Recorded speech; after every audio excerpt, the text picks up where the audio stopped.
Na, fast. Fast, fast, fast.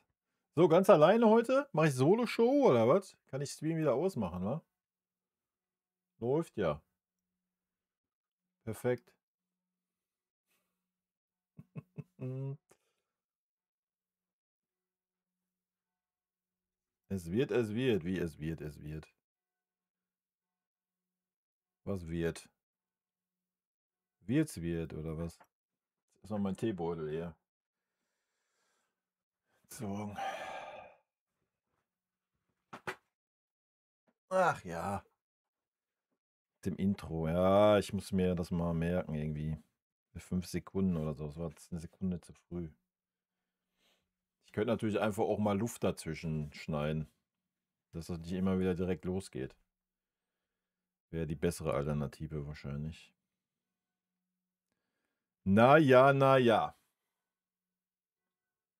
So, 'n roter Tee, passend zum Stream, auch noch am Start. So, Solorunde heute oder was? Schatz, was hast du für Themen? Hau raus. Kann ich 'n schnellen Stream, heute machen.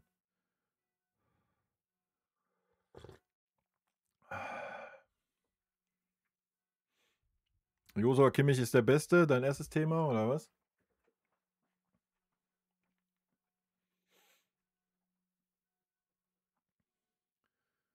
Welches Thema hätte ich nur Jerome Boateng? Ja, da musste ich erst mal, aber da war ich ja Fuchs.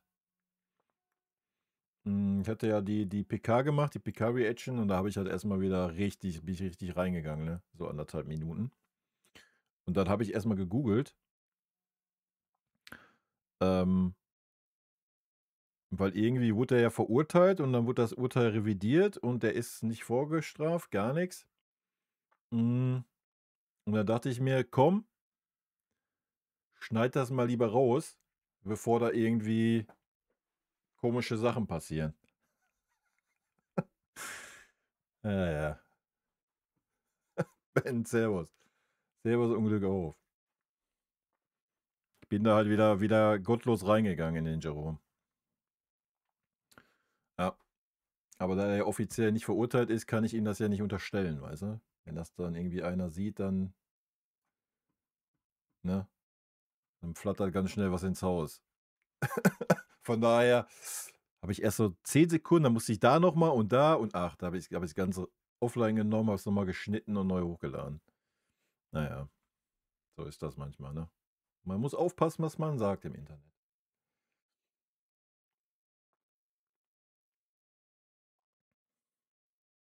Ja, ich hatte das halt gegoogelt, irgendwie wurde da von dem einen Gericht halt schuldig gesprochen und dann aber wo ist das in Revision gegangen und dann nicht mehr schuldig.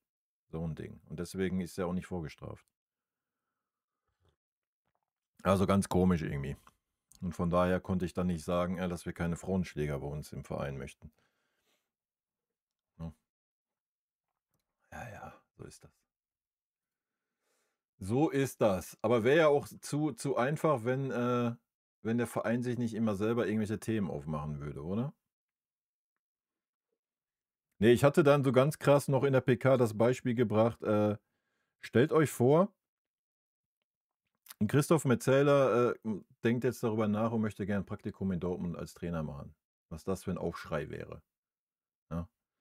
Aber wenn da irgendwie 'n mutmaßlicher, sagen wir mal, ein mutmaßlicher Typ ist, der seine Olle verkloppt hat, dann ist das völlig fein, ne? Dann spielt das keine Rolle, dann kann er natürlich irgendwo, da gibt's ja gar keine Diskussion, dann ist das alles gut. Ja, lächerlich, ne?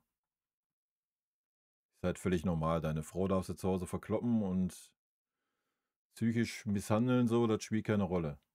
Lächerlich. Aber ja, so ich sage ja, solche Themen machen wir uns immer auf beim FC Bayern, ne?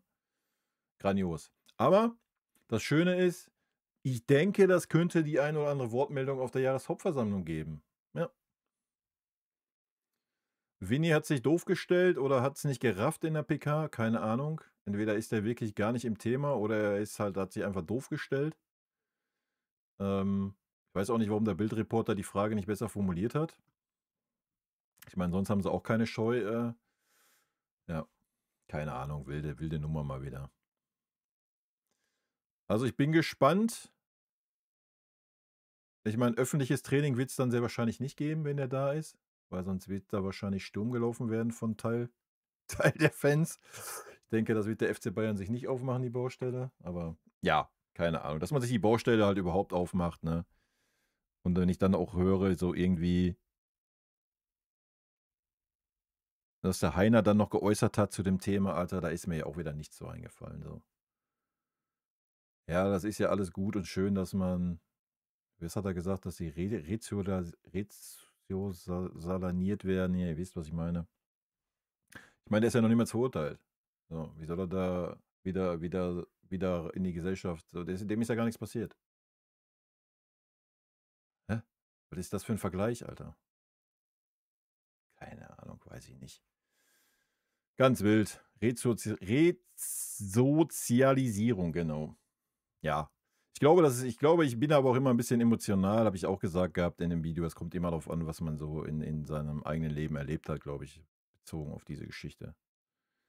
So, dann bin ich da immer ein bisschen härtere Kante. Ich glaube, wenn man das selber nicht erlebt hat, so in so einer Art und Weise, dann, ja, dann tut man das vielleicht leichter ab, als wie wenn man sowas erlebt hat, ne? Ja. Naja, so ist es. Wir werden sehen. Bin gespannt. Jerome ist wieder da, aber ist ja auch nicht so schlimm, weil ist ja nur eine Woche. Ne? Da ist das okay. Dann kann er mal vorbeikommen, kann ein bisschen zugucken. Ja, aber das ist ja auch was anderes, ne?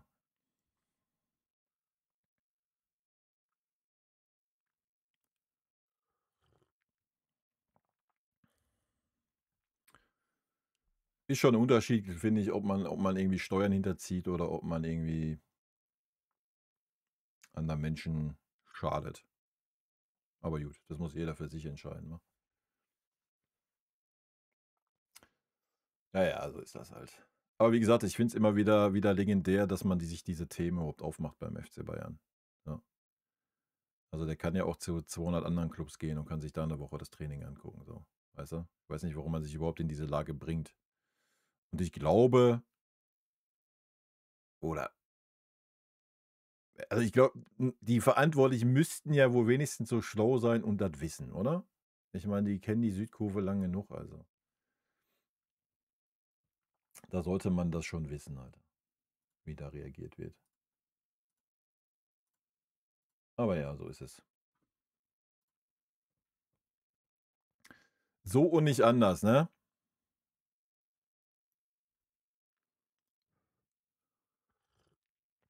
Gut, sportlich.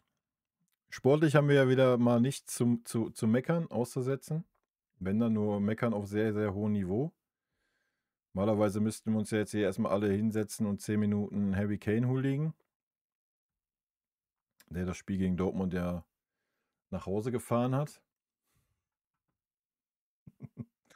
Aber ist auch schön, dass sich dann so wieder nach dem Spiel so der ein oder andere Spieler da hinstellt und irgendwelche große Töne spuckt. Das fand ich dann auch schon wieder wild, aber ja, mein Gott. Also ich glaube, wir brauchen nicht darüber reden, dass der Sieg nicht verdient war. Aber es war dann nochmal spannender, als hätte sein müssen eigentlich.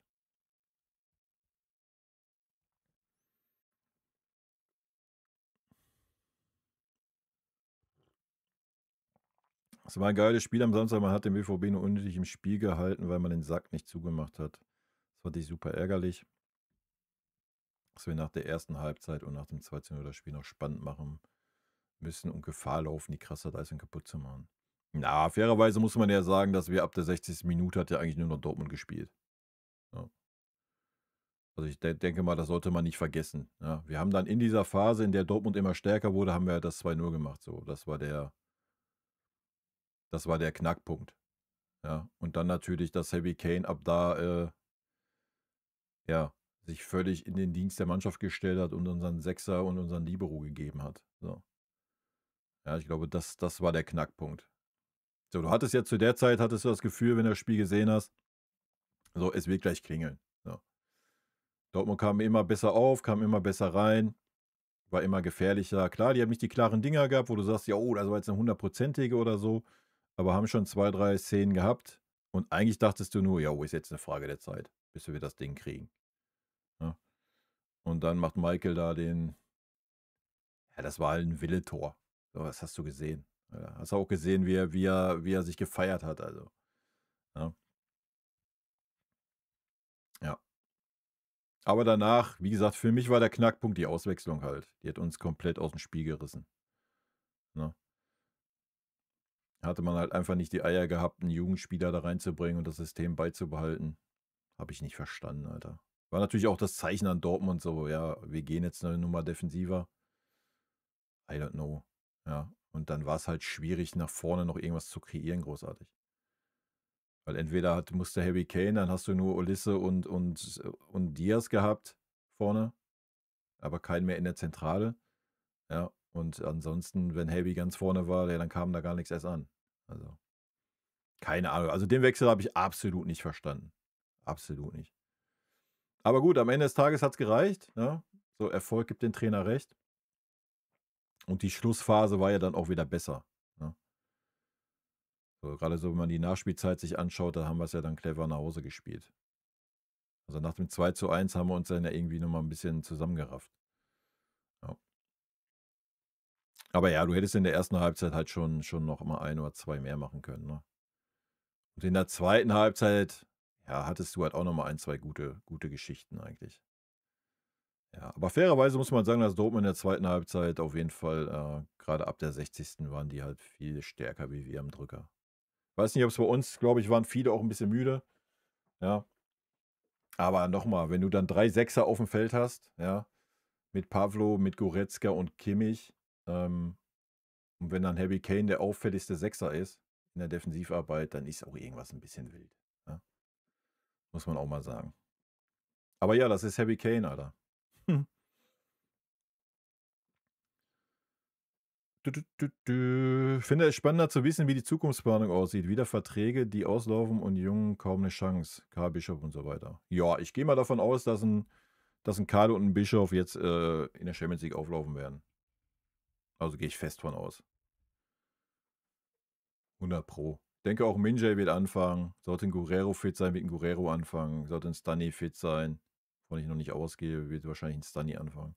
Also, ich denke, gegen Brügge, jetzt ohne die zu unterschätzen so, ja, da brauchen wir gar nicht drüber reden. Aber ich glaube schon, dass da jetzt, 'n bisschen rotiert wird. Weil man hat's gesehen ab der 60., ja. Das hat schon Kräfte gezerrt bei uns. Ja. Kann ich mir sehr gut vorstellen. Bin gespannt. Aber ich glaube schon, dass da ordentlich durchrotiert wird. Ja, und bei Karl und Bischof laufen ja keine Verträge aus. Serge läuft aus, ja. Upa läuft aus, ja. Manu läuft aus, ja. Der wird wahrscheinlich automatisch verlängert. Der steht wahrscheinlich mit 45 noch im Tor bei uns. Ja, alles andere, ob 'n Guerreiro jetzt da ist oder weiß ich nicht. China fällt 'n Sack Reis um, Alter. So, machen wir uns nix vor, die Kohle kannst du dir einsparen. Ja, hat auf der Zehnerposi 1, 2 gute Halbzeiten gehabt diese Saison, aber ansonsten, sorry. Ja, let's go, Hovi, tschüssi. Juve, fertig, gut ist. Sparst du auch wieder 12, 13 Mille im Jahr. Alles ist fein. Ja, man darf ja auch nicht vergessen, dass so Ito und Davies noch zurückkommen, ja. Und Musiala kommt zurück.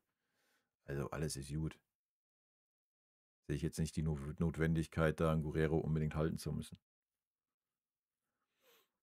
Ja, und wie gesagt, 'n Karl musst du dann jetzt reinwerfen gegen Brügge, ne? So, aber wie ich habe mich halt geärgert, dass er gegen Dortmund nicht gekommen ist, so. Weiß ich nicht. Man muss halt schon das Vertrauen haben, ähm, dass das auch gegen so 'n Gegner geht und dann nicht 'n Goretzka reinbringen, der da wieder rumgerannt ist übern Feld, Alter, orientierungslos wie weiß ich nicht. Weiß nicht, was man dann, ja, Goretzka läuft auch noch aus. Ja, auch Hovi, tschüss. Tschüss, Hovi. Alter. Junge, der zeigt Leistung, ey, das ist sorry. Das reicht nicht für 'n FC Bayern, Punkt. Anders kann ich's nicht beschreiben. Und schon gar nicht dieses Gehalt. Fangen wir nicht wieder mit dem Thema an, Alter. Selbst bei 10.000.000 würde ich mich schon aufregen über diese Leistung und der verdient das Doppelte. What the fuck? Hä?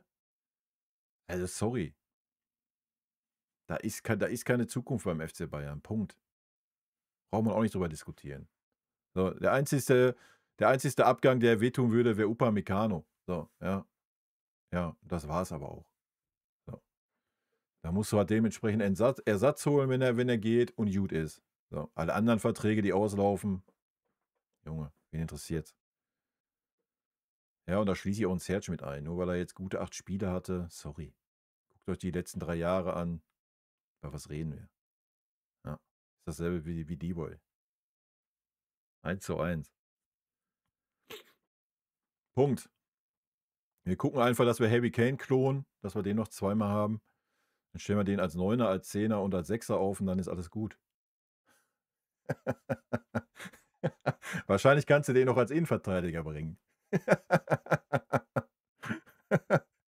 Ah. Ah.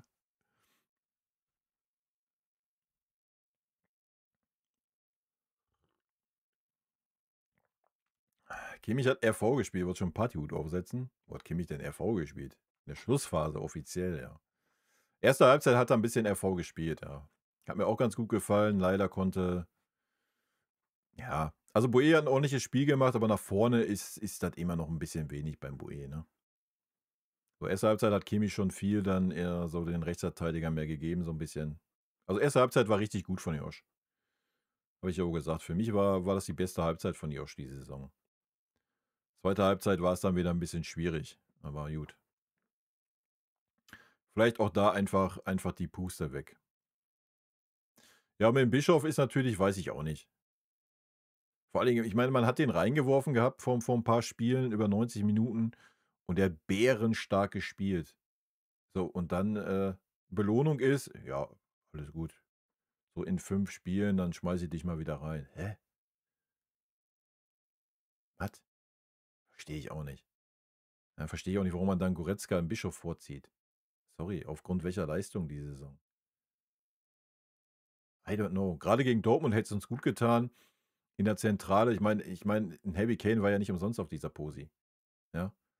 Es ging halt darum, den Ball da in der eigenen Hälfte zu halten, zu drehen, zu gucken, 'ne Offensivaktion einzuleiten. Da war kein Pavlo, da war kein Kimmich, da war kein Goretzka, da war 'n Harry Kane, der das gemacht hat. Hä? Ja, aber du wechselst 'n Goretzka ein anstatt 'n Tom Bischof, der genau diese Fähigkeiten gezeigt hat bei uns, dass er das kann. Habe ich nicht verstanden. Ja, also Leon hat die Fertigkeiten nicht, sorry.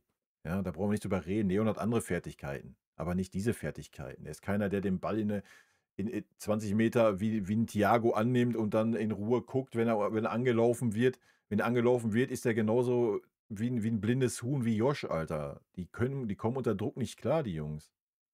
So konnten die noch nie, werden die auch nicht mehr lernen, ja? Da ist so 'n Pavlo ja besser, wenn er unter Druck gesetzt wird. Also, ganz wild, weiß ich nicht. Habe ich nicht verstanden. Also, die Auswechslungen waren wirklich schlecht, ja? Und haben Dortmund so 'n bisschen zurück ins Spiel gebracht, meiner Meinung nach. Dortmund hat gut ausgewechselt. Obwohl, warum sie Adeyemi rausgenommen haben, habe ich auch nicht verstanden. Dank geht raus an Kovac. Ja, hat natürlich die Riesenchance nicht gemacht vorher. Vielleicht so 'n kleiner Nackenschelle oder was, aber er war auf jeden Fall der auffälligste Spieler bei Dortmund, ja. Der junge Serge ist er, der junge Serge. Hat auch genauso gespielt. Gutes Spiel gemacht, aber Chancen, miserabel vergeben. 1:1. 1:1 gewesen. Ich habe echt gedacht, der Serge hätte zwischenzeitlich das Trikot gewechselt. Hat einfach seine Friese aufgemacht und lief dann da rum. Wilde Nummer, ey. Hier ist es spielerisch so krass, aber sein Abschluss ist noch verbesserungsbedürftig. Ja, weiß ich nicht. Weiß ich nicht, weiß ich nicht. Also, wir reden darüber, dass, das sind Außenstürmer, aber das sind keine Neuner, Alter. 'N Neuner kannst du ja irgendwann anfangen zu kritisieren, wenn er mal 3 Riesenchancen liegen lässt. Beim Außenstürmer sehe ich das persönlich immer 'n bisschen anders. Also, ich glaube auch 'n Robben, 'n Ribéry, keine Ahnung, nenn mir mal einen Außenstürmer, der 9 von 10 macht so aus seinen Möglichkeiten. Ist halt nicht so. Ja, und du musst auch immer mal gucken, wann man in diese Abschlussszenen kommt. Wenn man da vorher 'n Sprint von 50 Metern hingelegt hat oder sich den Ball, erkämpft hat, indem man schon da 3 Zweikämpfe geführt hat und dann noch mal im Vollsprint da 30 Meter läuft und dann die Chance hat, ja, dann ist der Puls mal 'n bisschen hoch, ja, und dann sieht das vielleicht nicht mehr ganz so elegant aus, ja.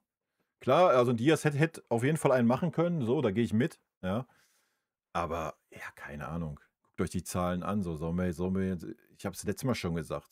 Ja, diese gleiche Scheiße war ja schon nach 2 Spielen der Fall. So, guckt euch mal die Statistik an von Diaz. Sollen wir jetzt darüber meckern oder was? Weil Harry Kane 12 Tore hat und er nur 5 oder was? I don't know, ey. Also wir meckern ja schon immer auf hohem Niveau, aber da gehe ich nicht mit, ey. Sorry. Ist so. Dasselbe bei Michael. Guckt euch einen Arjen an, neben Ribéry damals. Ist egal, welchen du nimmst. So. Das Außenstürmer haben halt nicht so eine Quote, wie es ein Neuner hat. Und ich denke, unsere Außenstürmer oder unsere Außenbahnspieler haben schon gute Quoten. Und wenn du mal siehst, wie so ein Michael, aber auch ein Diaz mit nach hinten arbeiten, das hat das hat so ein Robben. Robben hat das nie gemacht in dem Maße. Ja. Und ein Ribéry auch erst zum Ende seiner Karriere vielleicht. So, die haben ja nie die Wege so weit mit nach hinten gemacht, wie unsere Außenstürmer das tun. Ja. Dass dann vielleicht mal vorne die letzte Konzentration fehlt. Ja, klar, bei Michael, der ist ja vielleicht noch, da gehe ich vielleicht sogar mit. In dem Alter kann er vielleicht noch ein bisschen lernen, aber ich glaube, ein Diaz mit 28 oder 29 jetzt, ich glaube nicht, dass der da noch groß lernen wird. Und wie gesagt, ich sehe das auch nicht so schlecht an, wie es immer gemacht wird. Aber das ist immer Ansichtssache, ne?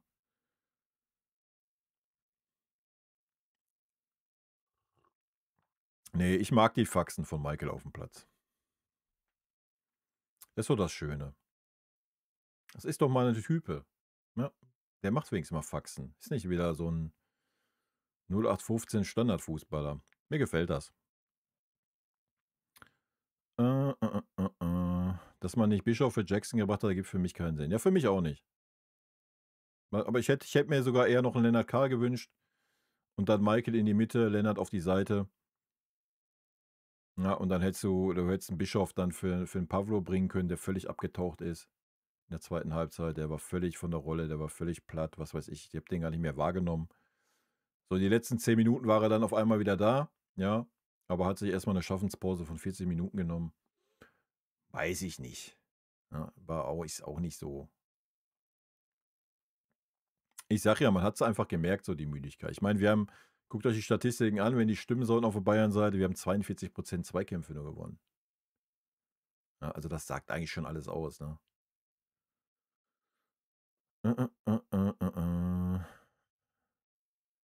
Diaz bei 11 Spielen 10 Scorer, 6 Tore für 4 Vorlagen.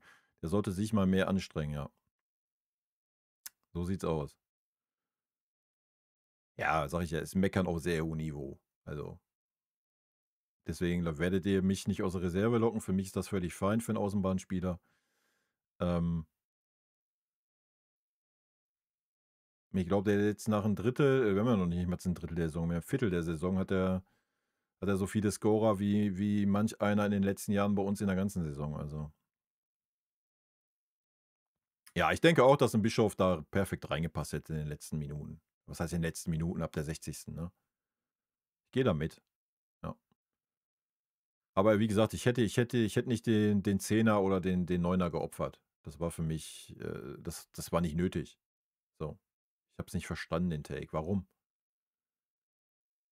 Ja, und vor allem hat es uns 0 gebracht, außer totale Verwirrung in der Zentrale. So, wir waren auf einmal 3 zentrale Mittelfeldspieler, keiner wusste, wer soll jetzt was machen. So, ja, also das war dumm. Aber gut, im Nachhinein ist man immer schlauer und wie gesagt, am Ende hat es ja gereicht, ne?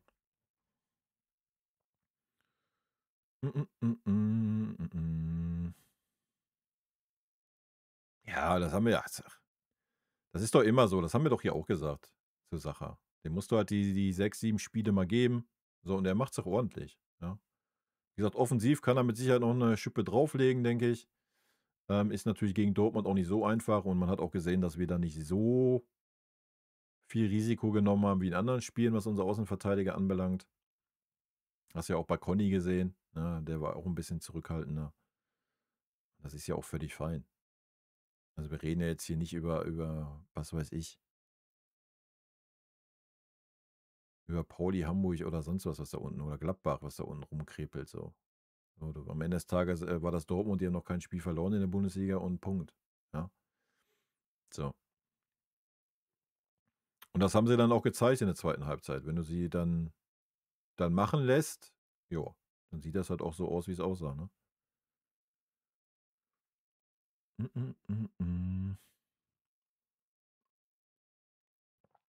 Ja, aber in der Regel hast du das ja so, wenn du dann so 'n Ackergaul hört sich immer schwierig an, aber positiv gesehen, wenn du dann so 'ne Art Spieler hast, dann ist es ja oft so, dass der halt nicht dann noch 10 Scorer hat nach 11 Spielen, ja? So, und das darf man halt nicht vergessen, das ist ja, was ich sagte. So. Und man muss halt mal gucken, was der wirklich ackert, ne? Und dass dann mal vielleicht 'n bisschen die Konzentration fehlt, ja, maybe. Zu meckern gibt's immer was. So, warum schießt Maike den Ball vom Pfosten? Was ist los mit ihm? Warum schießt er den nicht einfach rein? So, sollen wir darüber meckern oder was ist was weiß ich nicht. Dann wird's wild, ne? Dann wird's wild, wenn wir auf das Niveau kommen.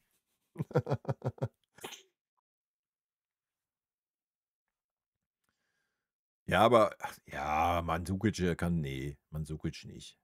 Also, Mannschu war ja weiß ich nicht, ich finde, kannst keinen Neuner mit 'nem Außenbahnspieler vergleichen. Mit dem Ulic kannst du schon eher vergleichen, ja, da gehe ich mit.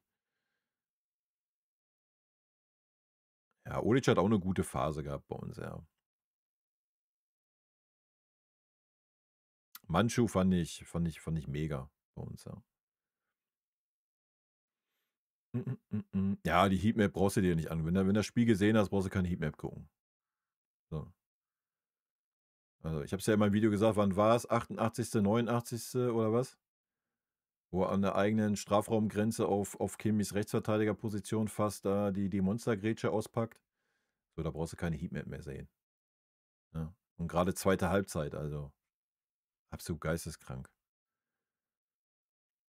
Das war schon deswegen habe ich ja auch gesagt, für mich hat Harry Kane das Spiel, ja, wir reden über Mannschaftssport, aber wäre Harry Kane nicht aufm Platz gewesen, wäre es schwierig geworden. Mm, mm, mm, mm, mm.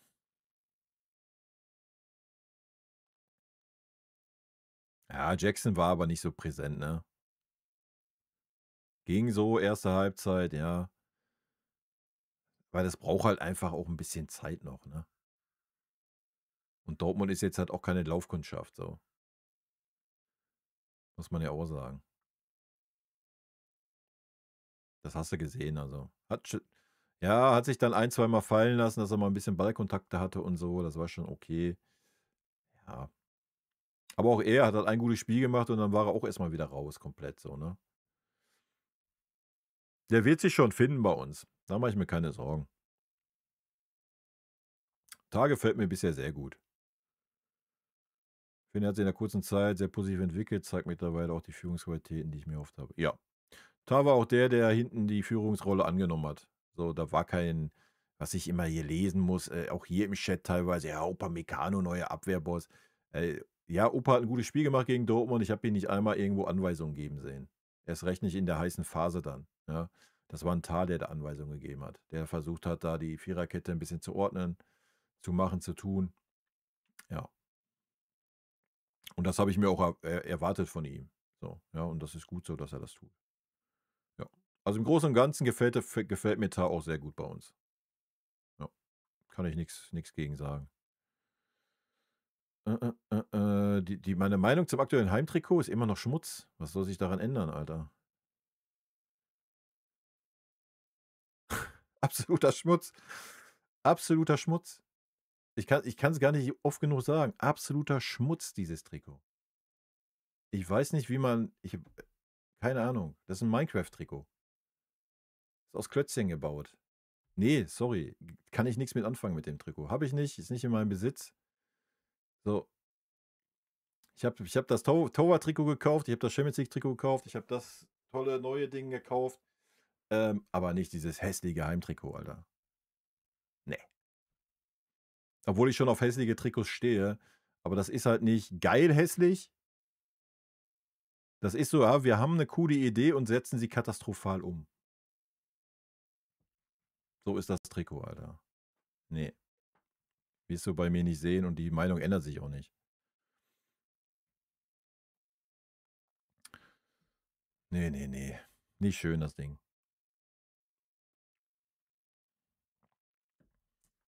Aber hey, rot-weiß immerhin, wa? Düdüt, düt, düt, düt. Diaz reißt Räume, breitet vor und arbeitet fleißig mit nach hinten. Wer will, dass er noch Tormaschine ist, braucht nicht zu glauben, dass wir für den für 75 Millionen bekommen. Ja, aber das stimmt ja nicht. Er ist ja trotzdem noch eine Maschine. Also, wie gesagt, 11 Spiele, 10 Scorer. Über was reden wir? So, ja, das ist ja das steht ja nicht zur Debatte. Also 6 Tore in 11 Spielen, das haben manche Mittelstürmer nicht. Also über was reden wir? Sorry. Ist nix, was zur Debatte steht. Punkt. Mm. Lupfen ist verboten. Lupfen ist beim FC Bayern verboten, seitdem der Kaiser Trainer war. Das weiß man doch. Ja, ist auch so.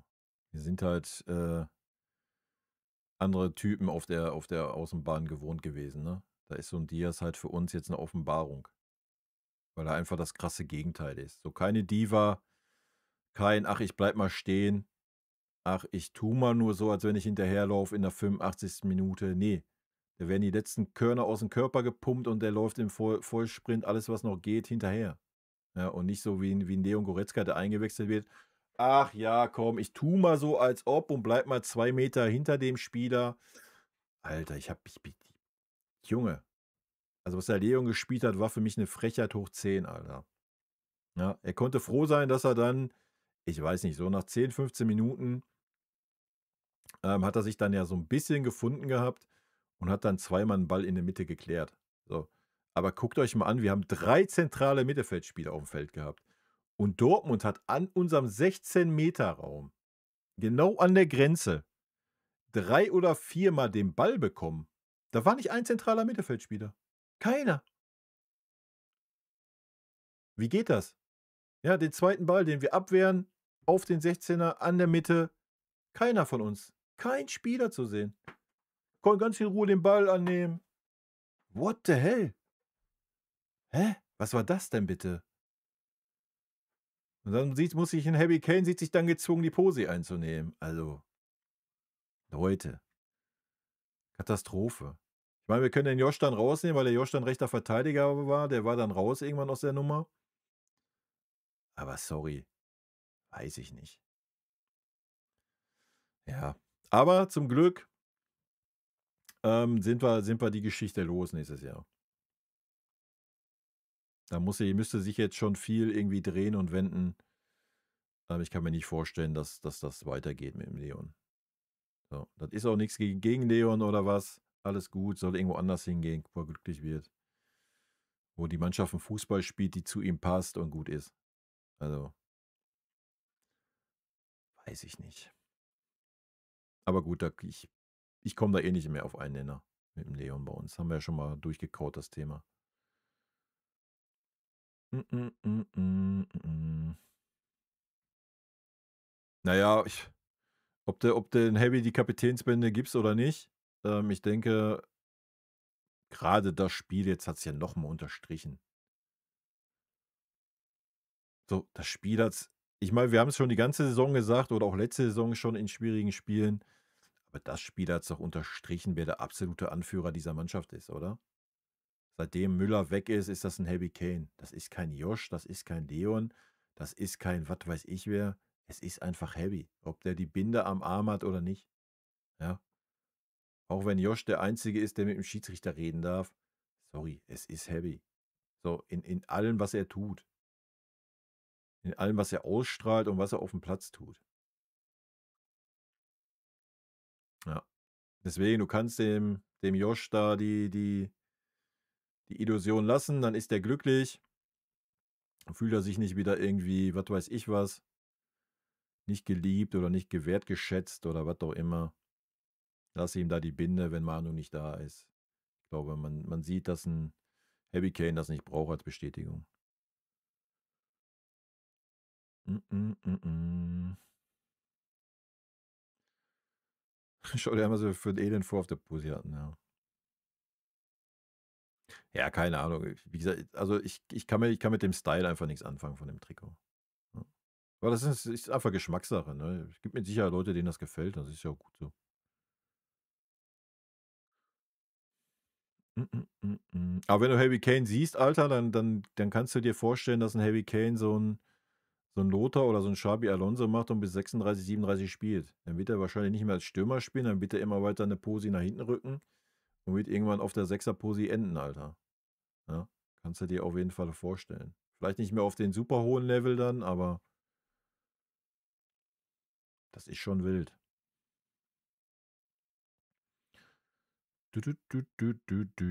Ja, das ohne Witz, das hätte in 3, 4 Szenen auf jeden Fall, einfügen können, den Heuballen. Junge, Junge, war das wild. Und ey, nochmal, wir hatten 3 Sechser zu der Zeit auf dem Feld. 3. Ich weiß nicht, wo die waren, aber in der Zentrale war keiner. Und das, wenn wir den Ball abwehren aus den eigenen 16er. Ja, Katastrophe. Deswegen sage ich ja, man hatte das Gefühl so, es klingelt jetzt gleich. So, Dortmund war am Drücker komplett. Ja, wir kamen gar nicht mehr aus der eigenen Hälfte raus. Ja, und dann kam halt diese Ulisse-Geschichte und dann war der Bums eigentlich durch. Dann hat man es wieder fickrig gemacht, durch das Tor nochmal.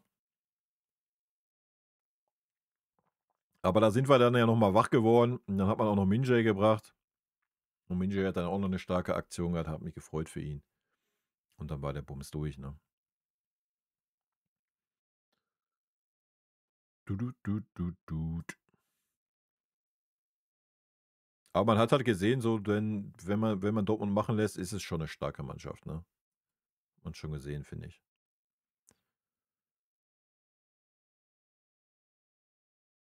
Mm, mm, mm, mm, mm. Dann frag mal Vini, wenn er die Analyse macht, warum wir 3 Sechser haben und ein nomineller Neuner die Grätsche rausholt.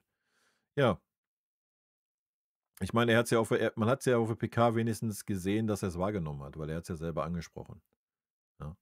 Aber ja, da sollte man sich mal hinterfragen. Ne? Ja, das ist schon krass, ne? Das ist schon wild. Ja, aber fairerweise spielt er ja auch in der Mannschaft, wo das möglich ist. Ja, genau. Und die Sechser-Posi, aber ich sage ja, unsere laufen immer auf den Halbpositionen rum. Das ist, glaube ich, so das Problem. Vielleicht hat er deswegen den dritten Sechser gebracht, weil er sich gedacht hat, komm, dann habe ich eine Dreierkette auf der Sechser-Posi. Aber das haben die nicht gerafft. Weiß ich nicht. Keine Ahnung. Wissen wir nicht. War auf jeden Fall wild zu sehen.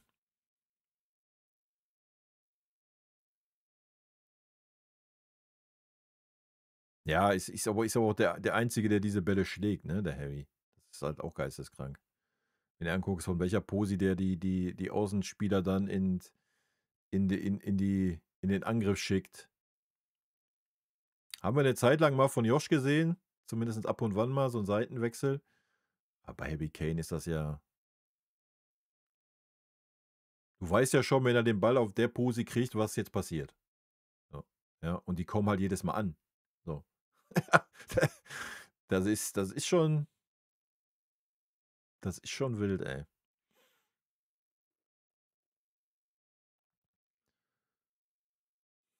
Mm, mm, mm, mm, mm, mm.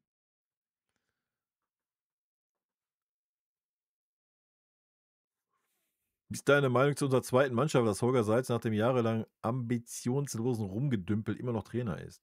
Ist das untere Tabellenfeld in der Regio der Anspruch des FC Bayern? Wieso spricht Uli da kein Machtwort? Die Talentförderung ist doch wichtig. Wir sind doch ein Weltclub.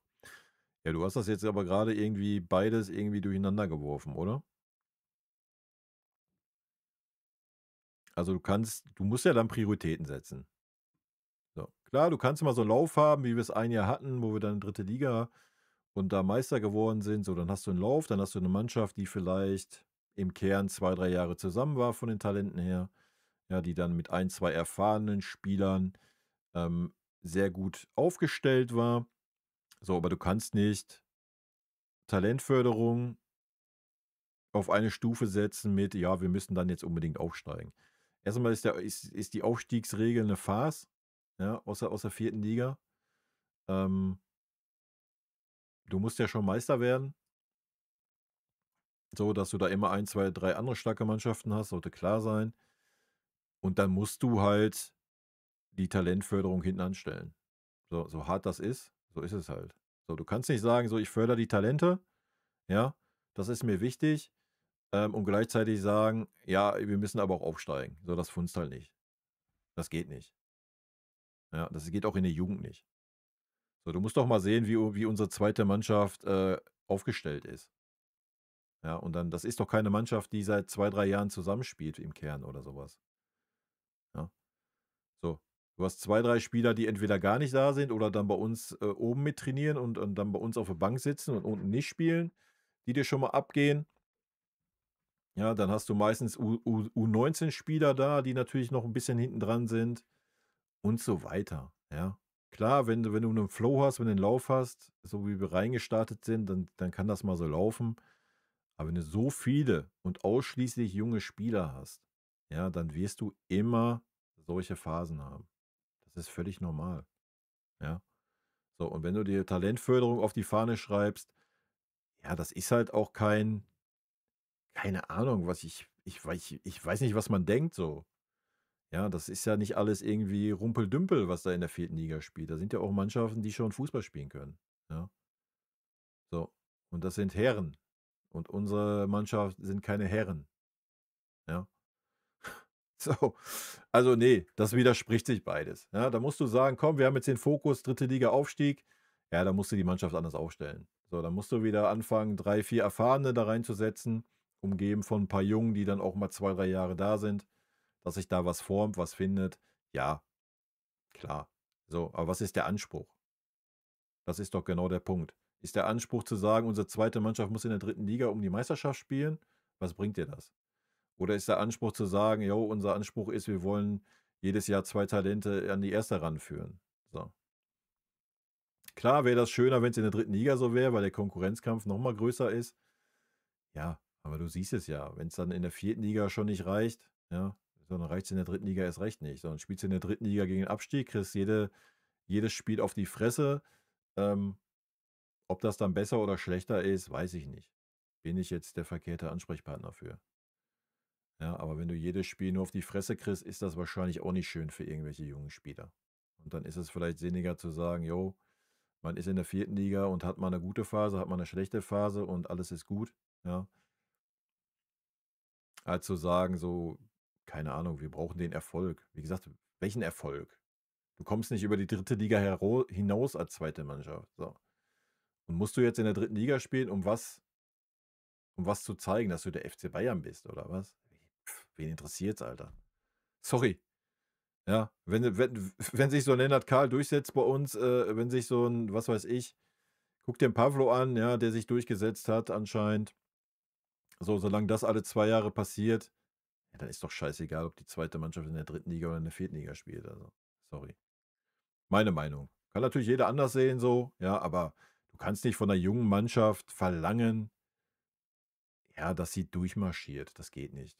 So, das siehst du ja auch bei uns im Kader alleine, junge Spieler. Du hast als junger Spieler einfach Leistungsschwankungen, ja.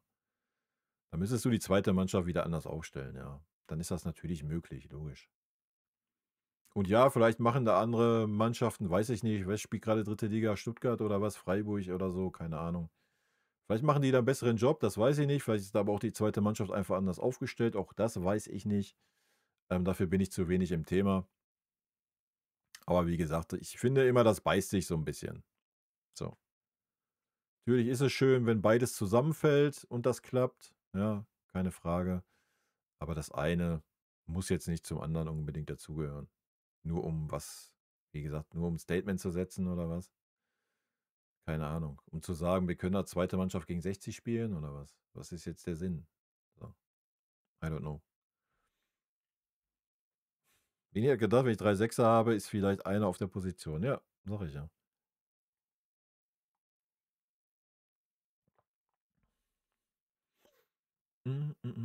Olli, servus. Schon über das Boateng-Thema gesprochen? Leider erst jetzt ein bisschen Zeit. Ja, was heißt gesprochen? Was heißt gesprochen? Kannst ja gerne deine Meinung dazu äußern. Jetzt erzählst du schon das Gleiche wie Tuchel damals, dass Bayern ein großes Defizit im defensiven Mittelfeld hat. Ich dachte, im modernen Dominanzfußball à la Pep brauchst du nur schnelle, spielstarke Mittelfeldspieler. Ich überlege gerade.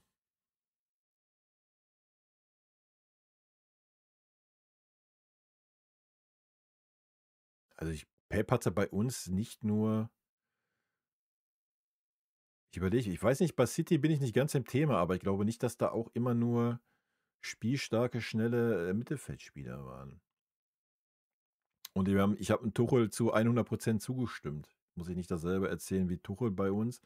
Habe ich ihm von Anfang an schon. Ich habe ihm schon vor Tuchel habe ich ihm schon zugestimmt, wo er das noch gar nicht wusste, dass er das sagen wird. So. Das Fass brauchen wir auch nicht wieder aufmachen, Leute. Solange Kimmich unser Sechser ist, ist das so. Punkt. Ja, und solange dann Goretzka nebenan steht, ist es eine Farce. Punkt. So, brauchen wir nicht weiter ausführen. Könnt ihr euch ja mal überlegen, warum Kimmich in der Nationalmannschaft nicht mehr auf der Sechserposi spielt. Ja, das kann man natürlich schön verpacken, weil wir nicht die super starken Außenverteidiger in Deutschland haben. Aber die Spiele, wo er in der Zentrale gespielt hat, ich glaube, das waren die Spiele, die wir nicht gewonnen haben, oder? Weil so eine starke Zentrale mit Josh und Goretzka da war. Ohne dass ich die Spiele gesehen habe, werfe ich das mal in den Raum. Ja. Merkst du, ne? Ich finde, es ist erbärmlich, wie sich der Verein beim Thema Boateng verhält. Ja. Ich gehe da 100% mit. Ich habe es vorhin schon gesagt. Ich musste auch 1,5 Minuten aus meiner Reaction schneiden von der PK. Ja. Ich habe es gesagt, es ist auch lächerlich, dass man sich diese Themen immer wieder aufmacht, ne? Und es ist auch lächerlich, wie sich ein Winnie dazu geäußert hat. So. Wo ich da noch nicht sicher bin, ob er die Frage wirklich gerafft hat. Keine Ahnung. Hätte die Bild-Zeitung, die sonst immer die Fresse aufmacht, die Frage mal richtig stellen sollen, vielleicht. I don't know. Aber ja, ich finde das auch absolut erbärmlich. Ich habe das ja vorhin schon gesagt. Stell dir vor, ein Metzelder kommt jetzt nach Dortmund und sagt: „Ja, ich gucke hier mal eine Woche beim Training zu.“ Denke, da wäre der Aufschrei auch ein wenig lauter, oder? Ja. Aber warum man sich das Thema überhaupt aufmacht beim FC Bayern, ist halt wieder so, was soll das? So, ja. Keine Ahnung. Thales, servus. Was geht ab? Ne, der Verein nennt auch nicht dazu. Mm, mm, mm, mm, mm, mm.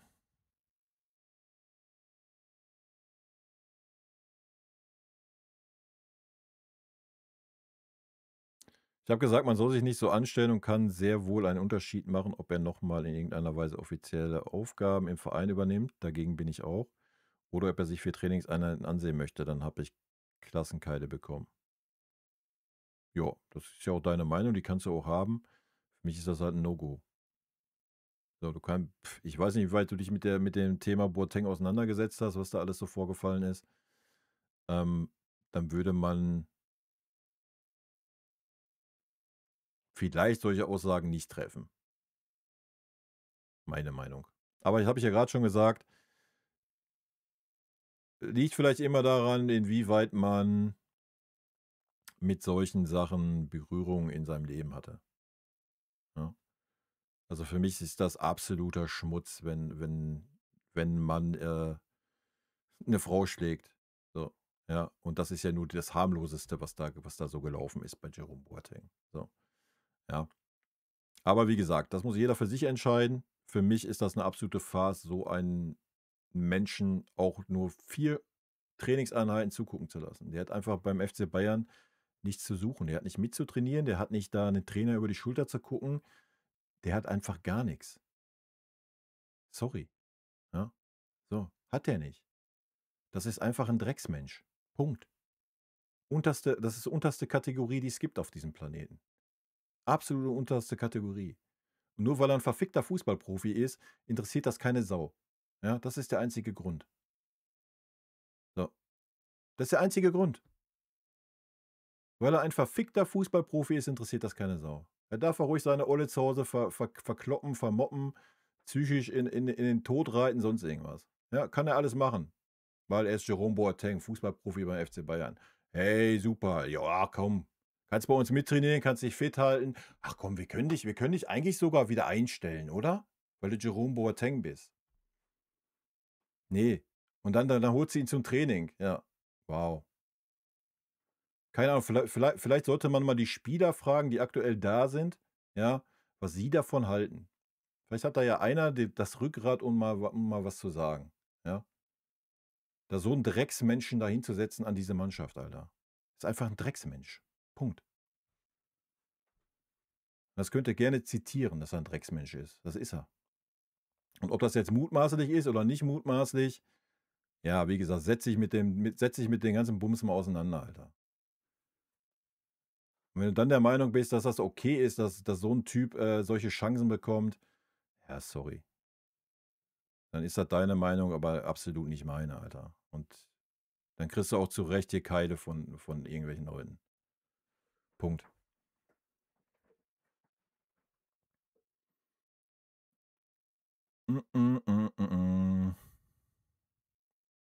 Ja, keine Ahnung, ich habe die Aussage auch nicht ganz verstanden hier mit der Pep-Geschichte. Also 'n Schweini war auch nicht der Schnellste, ja. Deswegen habe ich bei uns mal überlegt. Ich glaube, 'n Schweini war nicht der Schnellste. Ich glaube, selbst 'n Thiago war auch nicht der Schnellste. Spielstark, ja. Schweini, ja, so mittel. Keine Ahnung. Hm, hm, hm, hm.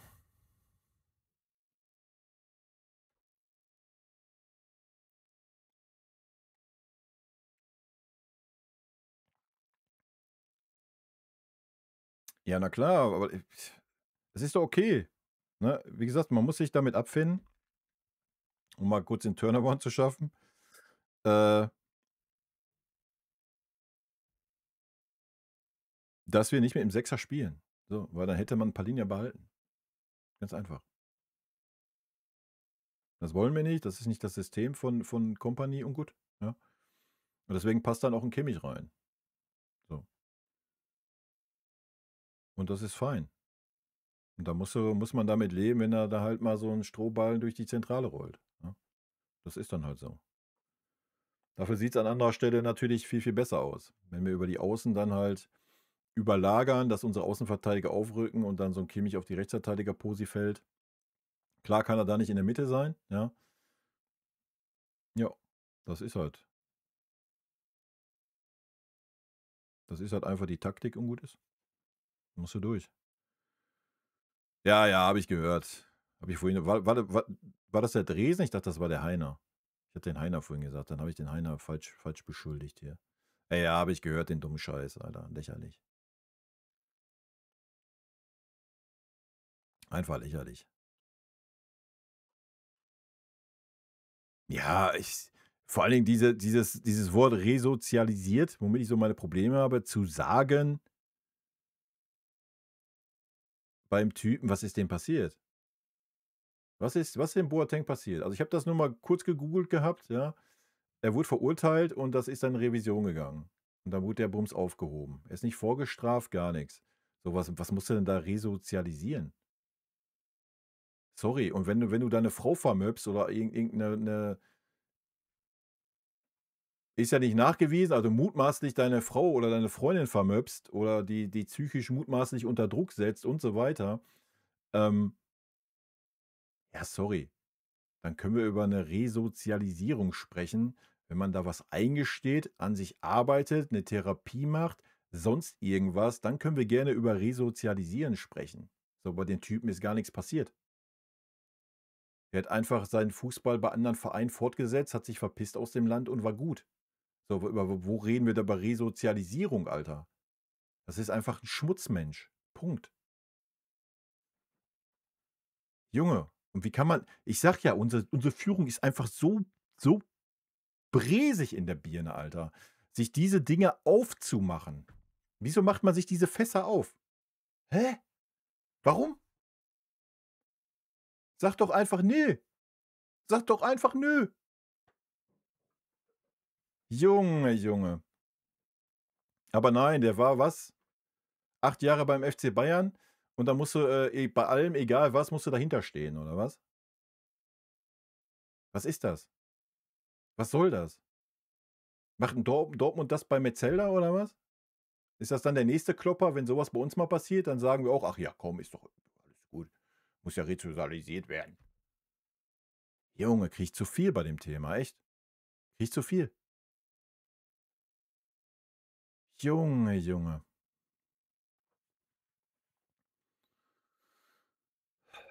Ja, genau wie du's schreibst, Chor, wenn der wirklich aus der Gesellschaft entfernt wurde, das wurde er ja nicht. Der hat trotzdem seine Millionen verdient. Hat jetzt keine Sau interessiert, Alter. Außer, dass er nicht mehr in Deutschland irgendwo angestellt war. Junge, Junge. So lächerlich, Alter. Mm, mm, mm, mm, mm, mm. Ja, die reden hinter verschlossenen Türen anscheinend nicht, ne. Mm, mm, mm, mm. Ja, aber scheiß doch drauf, dass Leute dich als linksgrün versifft bezeichnen. So bezeichnen Leute heute irgendwelche rechten und mittelständischen Vollidioten, ähm, Leute, die sagen: „Ich esse kein Fleisch“, oder Leute, die sagen: „Oh, ich fahre 'n E-Auto, weil mir die Umwelt wichtig ist“, sonst irgendwas, dann wirst du gleich damit abgestempelt. Wen interessiert das denn? Also, so viel Rückgrat muss man haben, Alter. Sorry, ja? Also, mich kann man linksgrün versifft oder sonst was nennen, ist mir scheißegal, Alter. Sollen die Leute doch mal reden, was sie wollen. Wen interessiert's? Also, so ist halt die Zeit heutzutage, ja? So, und noch mal, als Verein, also, ich denke, der FC Bayern kennt seine Ultras, so. Und die Südkurve ist nun mal zum großen Teil 'ne linke Kurve und keine rechte wie in anderen Vereinen, ne? So, das weiß man. Und dann sollte man auch wissen, welches Echo da kommt, ja? Und man macht sich die Sachen halt trotzdem auf. Und diese Echos kommen zu Recht. Punkt, ja? So, und wenn man dann als linksgrün versifft abgezeichnet wird oder sonst was, wen interessiert's, Alter? Ja, sorry. Also, da musst du drüber stehen. Oder nimm's als Kompliment, so, ja? So, auch wenn das dann vielleicht nicht zu deinen, oder du ich keine Ahnung, ich weiß nicht, wie man sich damit, beleidigt fühlen kann. Ja, wenn du das jetzt keine Ahnung, vielleicht, bist du Fleischesser, fährst 'n V8 und bist einfach gegen Gewalt und fühlst dich dann wegen linksgrün versifft angegriffen. Ja, sorry, ist dann auch verkehrt, so. Mach, was du willst, und lass dich nicht von, schon gar nicht im Internet, Alter. So, lass dich nicht von irgendwelchen Bezeichnungen oder sonst was von irgendwelchen Leuten, wo du noch nicht mal weißt, ob das wirklich Leute sind oder irgendwelche Chatbots, äh, so was darfst du nicht an dich ranlassen, ja? Das ist halt einfach so. Ich sage ja, Social Media ist Schmutz heutzutage. Punkt. Einfach Schmutz. Einfach ignorieren oder gar nicht erst lesen und gut ist. Ja, das ist ja immer so. Du hast immer diese Fanboys. So. Du hast immer diese Fanboys von, weil verdienter Spieler, verdienter Sportler, verdienter Mensch in der Öffentlichkeit. So, ja. So, dann darf der sich erlauben, was er will bei dem Kern, der den vergöttert, dann ist alles gut. Dann ist das scheißegal, was der Typ gemacht hat oder nicht gemacht hat. So ist das halt. So ist unsere Gesellschaft. Ja. Ja, wir brauchen jetzt nicht anfangen, nimm irgend 'n Hype über Serienmörder. So, ja, merken die Leute irgendwas? Ich glaube nicht, oder? Ja, die Leute sollten sich immer mal überlegen: „Was wäre das, wenn das meine Tochter wäre? Was wäre das, wenn das meine Tante wäre? Was wäre das, wenn das meine Mutter gewesen wäre?“ So, darüber sollten die Leute mal nachdenken. Na, das tun sie aber nicht, weil den Leuten das dann scheißegal ist. Ja. Aber wie gesagt, ich glaube, das kommt immer darauf an, welche Erfahrungen man selber gemacht hat. Und dann reagiert man da vielleicht ein bisschen emotionaler wie bei anderen Sachen. So. Ist auch so 'ne Typsache, glaube ich. Ja. Ja, Cor. Wild, oder?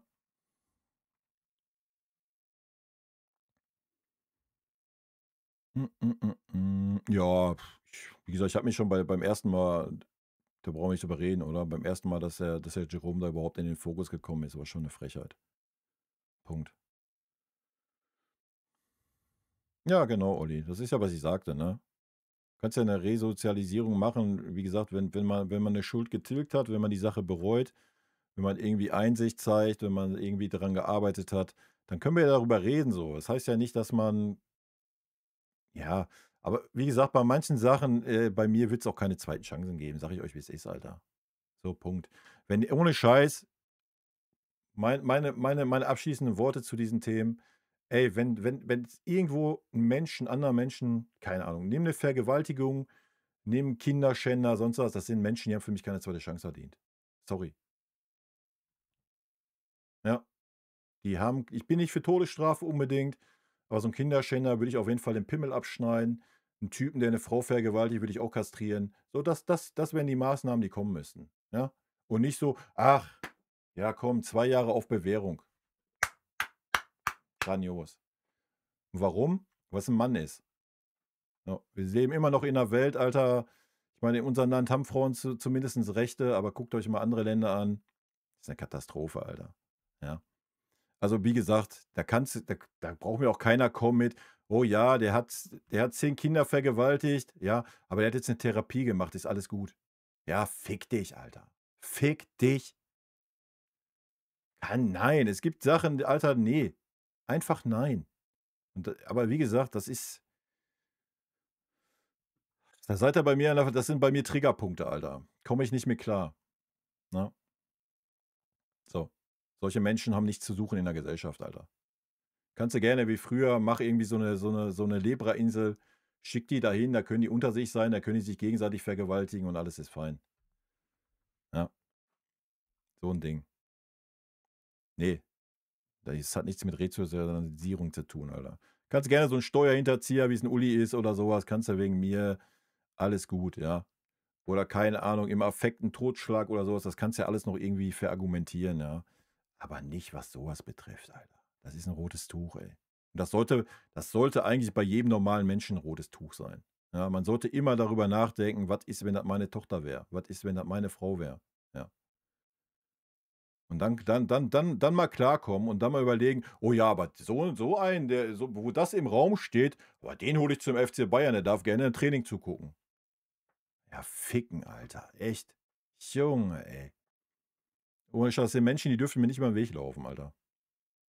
Und ja, da kann man sich für den Verein schämen, ja? Und dann kann man sich aber dafür schämen, dass, großer Teil der Fans halt die Schnauze nicht aufmacht. Dass das wieder so 'n Bruchteil ist. Alle anderen interessiert das nicht. „Oh, das ist der große Jerome Boateng, hat 8 Jahre für den FC Bayern gespielt, hat uns zu Erfolgen geführt.“ Ja, toll. Ganz großes Kino, Alter. Lächerlich. Ja, gehe ich mit, Olli. Dortmund hat dasselbe Thema mit Nico Schulz, das weiß ich nicht. Ja, das ist klar, dann noch in die Opferrolle begeben, ja, ja. Das wäre der Höhepunkt, ja. Ja, es ist ja auch okay. Wie gesagt, wir können ja gerne zwischen Sportler und Mensch unterscheiden so, ja, bin ich ja 'n großer Freund von. Und wir können ja dann auch sagen, dass Jerome Boateng 'n verdienter Spieler sportlich gesehen für 'n FC Bayern war, ja? So, aber es kommt irgendwann der Punkt, wo der Mensch den Sportler überstrahlt und das ist, wenn solche Themen da sind, ja? So, dann muss das, was sportlich war, steht dann im Schatten, Alter. Punkt, ja? So, man spricht ihnen das nicht ab, das war früher so, das ist so, Punkt, ja? Da brauchen wir nicht drüber reden. Ähm, aber dann ist das Thema auch gut und dann muss man das Fass nicht, da wieder aufmachen, indem man versucht, solche Spieler, irgendwie in den Verein da einzubinden, in den Verein da hospitieren zu lassen, sonst was. Und wenn das nur für eine Woche wenn das nur für eine Trainingseinheit ist, Alter, das ist 'n Unding so, ja? Man muss doch immer mal überlegen, welches Zeichen man da damit setzt. Es ist schon traurig genug, dass dieser Mensch einfach weitergelebt hat, als wäre nichts passiert, ja? Und das auch nach seiner Karriere geht's einfach weiter. Ist völlig Wurst. Ist völlig Wurst. Guckt euch Christoph Metzelder an, der lebt auch einfach weiter. Ja, aber zwar nicht mehr in der Öffentlichkeit, aber dem ist auch nicht wen interessiert's? So, das Thema interessiert keine Sau mehr. Das war 4 Wochen da. So, ja, der lebt irgendwo weiter. Weiß doch keiner, was er grade treibt, Alter. Wollen wir wahrscheinlich auch gar nicht wissen. So, ja? Noch schlimmer. Ist auch gar nix passiert. Katastrophe halt einfach. Berühmtheiten, so. Berühmtheiten, Geld, alles ist gut, kannst du dir erlauben, was du willst in der heutigen Zeit. Ist so. Guckt euch Donald Trump an, Alter. Präsident in Amerika. nachgewiesen Schweigegelder gezahlt. Und das ist nur ein Punkt, Alter. Lächerlich. Ich meine, guckt euch unseren letzten Bundeskanzler an, Olaf Scholz. Katastrophe. Junge, Katastrophe. Darfst du gar nicht drüber reden. Ich meine, wir brauchen jetzt nicht ein Politikthema abdriften, aber es ist 1:1 dasselbe, Alter. Könnt ihr euch mal damit beschäftigen, was in Hamburg passiert ist. Ach, komm. Olaf Scholz, Alter, hör mir auf. Thema Fußball ist glaube ich, besser. Junge, Alter. Alles Drecksmenschen. Und da ist der größte Teil der Gesellschaft ist da noch so verblendet, Alter, und glaubt jeden Scheiß, den die ganzen Lügner sich da hinstellen und erzählen, Alter. Und wählen dann so 'n Abschaum auch noch. Katastrophe, Alter. Ja, da kannst du dich dann erschlagen fühlen. Und dann kannst du stolz sein, wenn dich einer im Internet, linksgrün versifft nennt. Dann weißt du nämlich, du hast wenigstens 'n bisschen was richtig gemacht in deinem Leben, Alter. So, die Vereinsführung hält Boateng wohl für einen verdienten Spieler. Das alleine reicht schon, damit er beim FC Bayern ein und ausgehen kann. Traurig, ja. Wäre gut, wenn die Bayern-Fans lautstark auf die Barrikaden gehen, damit Uli und Co. gezwungen werden, Boateng auszuladen. Ja, das hat die Südkurve doch gemacht schon in Dortmund. Hat doch keine Sau interessiert. Hast du davon was mitgekriegt im Spiel? Ne. Du hast davon was mitgekriegt, weil auf der PK, ähm, die Bild ganz zaghaft 'ne Frage in diese Richtung gestellt hat. Aber selbst die Bild-Zeitung, ich meine, die jedes Ding gleich aufmacht wie 'n Riesenfass, hat sich ja noch nicht mal getraut, das Kind beim Namen zu nennen, Alter. Ja? Und hat damit, 'n Kompanie die Möglichkeit gegeben, auf die Frage genauso zu antworten, wie er geantwortet hat. Ja. Lächerlich. Der Reus damals ohne Führerschein Autounfall gebaut hätte und da wären Leute zu Schaden gekommen, würde man beim BVB auch noch gerne in der Chefetage sehen und die Eier lutschen. Manche Leute sind einfach komplett verblendet, wollen einfach vergessen, kommen was wolle. Ja, das ist aber normal. Das ist halt Leute in der Öffentlichkeit. Ist so. Ja, das gibt's in großen, da gibt's den kleinen Maßstab.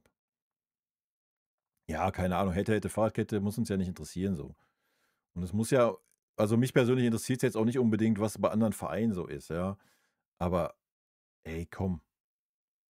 So, noch mal, also unsere Vereinsführung weiß schon, dass die Südkurve eher 'n bisschen was heißt eher? Die Südkurve ist 'n linker Haufen. So, im Großen und Ganzen ist die Südkurve, die Ultras 'n linker Haufen. So, Punkt. Ja, das kann man gut oder schlecht finden, keine Ahnung, könnt ihr für euch ist mir Wurst, wie ihr das seht. Ähm, so, und dann weiß ich doch aber auch, welche Dinger ich mir da aufmache. Also, bitte, ist lächerlich. Es ist ja traurig, dass man sich davon nichts sagen lässt so, dass das keine Rolle spielt, ja? Also, mich würde es nicht wundern, wenn das auf Jahreshauptversammlung zur Sprache kommt, dass das gleich abgewürgt wird. Da wird wie auf der PK wird das Mikrofon stumm geschaltet, wo der Kovac irgendwie gegen den Schiedsrichter ledern wollte. Gab's gleich Ausfall, Bild weg, Ton weg, alles weg. Ja, würde mich nicht wundern, Alter.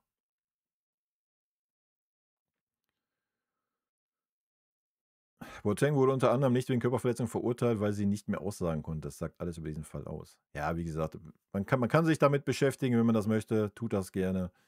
Ähm, vielleicht wird man dann seine Meinung da 'n bisschen zu ändern, ne, wenn man sich da 'n bisschen mal einliest vielleicht. Dann ist das schon wild, ne, was da so gelaufen ist. Muss man leider sagen, ja. So. Und dann ist das, wie gesagt, das ist 'n Unding aus meiner Sicht ist es 'n Unding, so. Ich meine, wenn hier jemand ist, der sagt: „Ja, ist völlig okay, wenn du als Mann deine Frau zu Hause vermöpst“, ja, weiß ich nicht, dann bist du ja auch verkehrt, Alter. Sorry. Ja. So, das ist für mich genauso 'n No-Go, wie man die AfD wählen kann. So, ja. Und dann seid ihr hier verkehrt einfach. Punkt.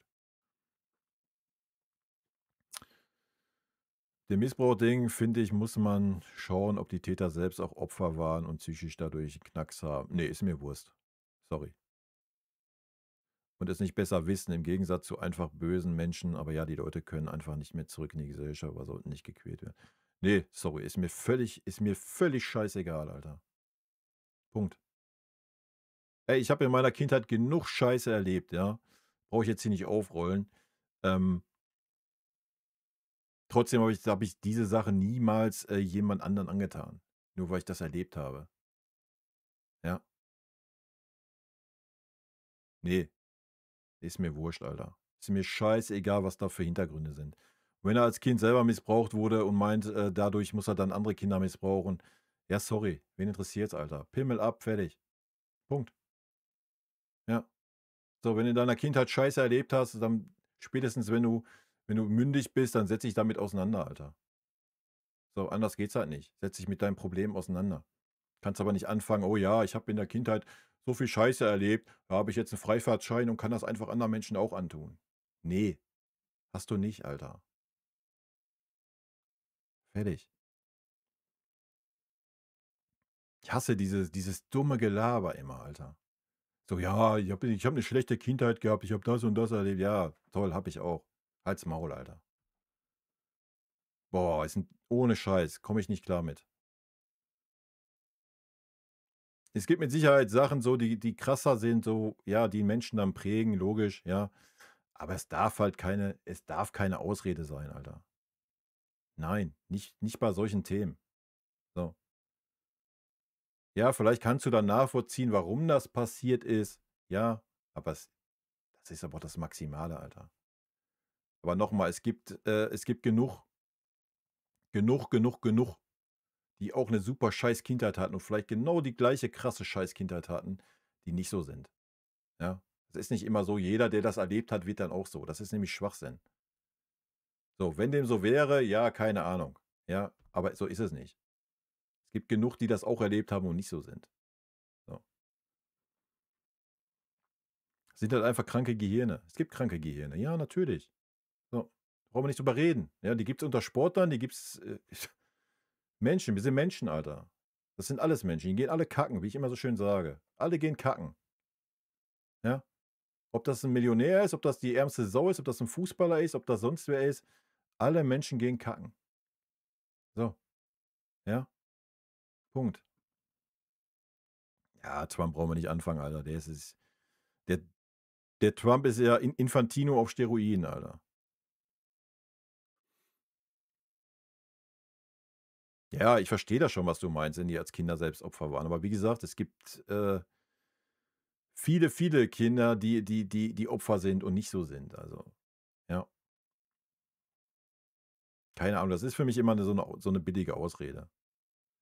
Aber ich bin ja der Verkehrte, da könnte der Olli mehr zu sagen. Ich meine, der arbeitet ja so 'n bisschen sozial oder so was. Ich kann da nur aus meinen Erfahrungen sprechen. Also, ich wurde nicht missbraucht als Kind oder so was, aber ich wurde schon gut vermobbt und meine Mutter wurde vermobbt und meine Schwestern wurden vermobbt und, ähm bis ich alt genug war, um dagegen zu halten, ja. Und wenn du das erlebt hast, Alter, ich meine, Frauenschläger ist dann noch das Harmloseste, was so passiert, ja. Aber wenn du das erlebt hast als Jugendlicher, ähm, Alto Belli, ja, so. Und dann ist das bei mir genau das Gegenteil. Wenn ich irgendwo nur sehe, dass irgendwo sowas ist, dann gehe ich dazwischen, das ist mir scheißegal, Alter, ja. Und dann fange ich nicht an, selber Frauen zu schlagen oder Kinder zu schlagen oder sonst was, ja, weil ich mit meinem Leben nicht klarkomme, Alter. Weil ich mein Geld verzocke, versaufe, verhure oder sonst was, ja? Das sind ganz arme Menschen, Alter. Und das ist keine Ausrede dann. Sorry. Auch nicht, wenn du irgendwas anderes erlebst. Das sind keine Ausreden. Punkt. Aber ist nur meine Meinung, ja? Wie gesagt, ich habe nicht mit allen Erfahrungen. Vielleicht, ist das irgendwie anders dann. Ich kann's nicht beurteilen. Ist nur meine Meinung. Mm, mm, mm, mm.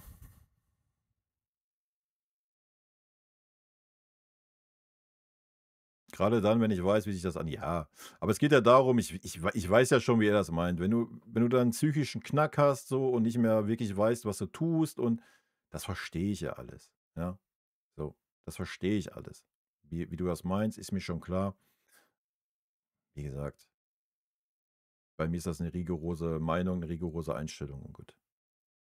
Ja, klar, es ist nicht alles schwarz und weiß, aber noch mal, sobald du als starker Mann deine Frau vermöbst, deine Kinder vermöbst, wenn du Kinder missbrauchst, wenn du Frauen missbrauchst, ist mir persönlich das scheißegal, was du als Kind erlebt hast.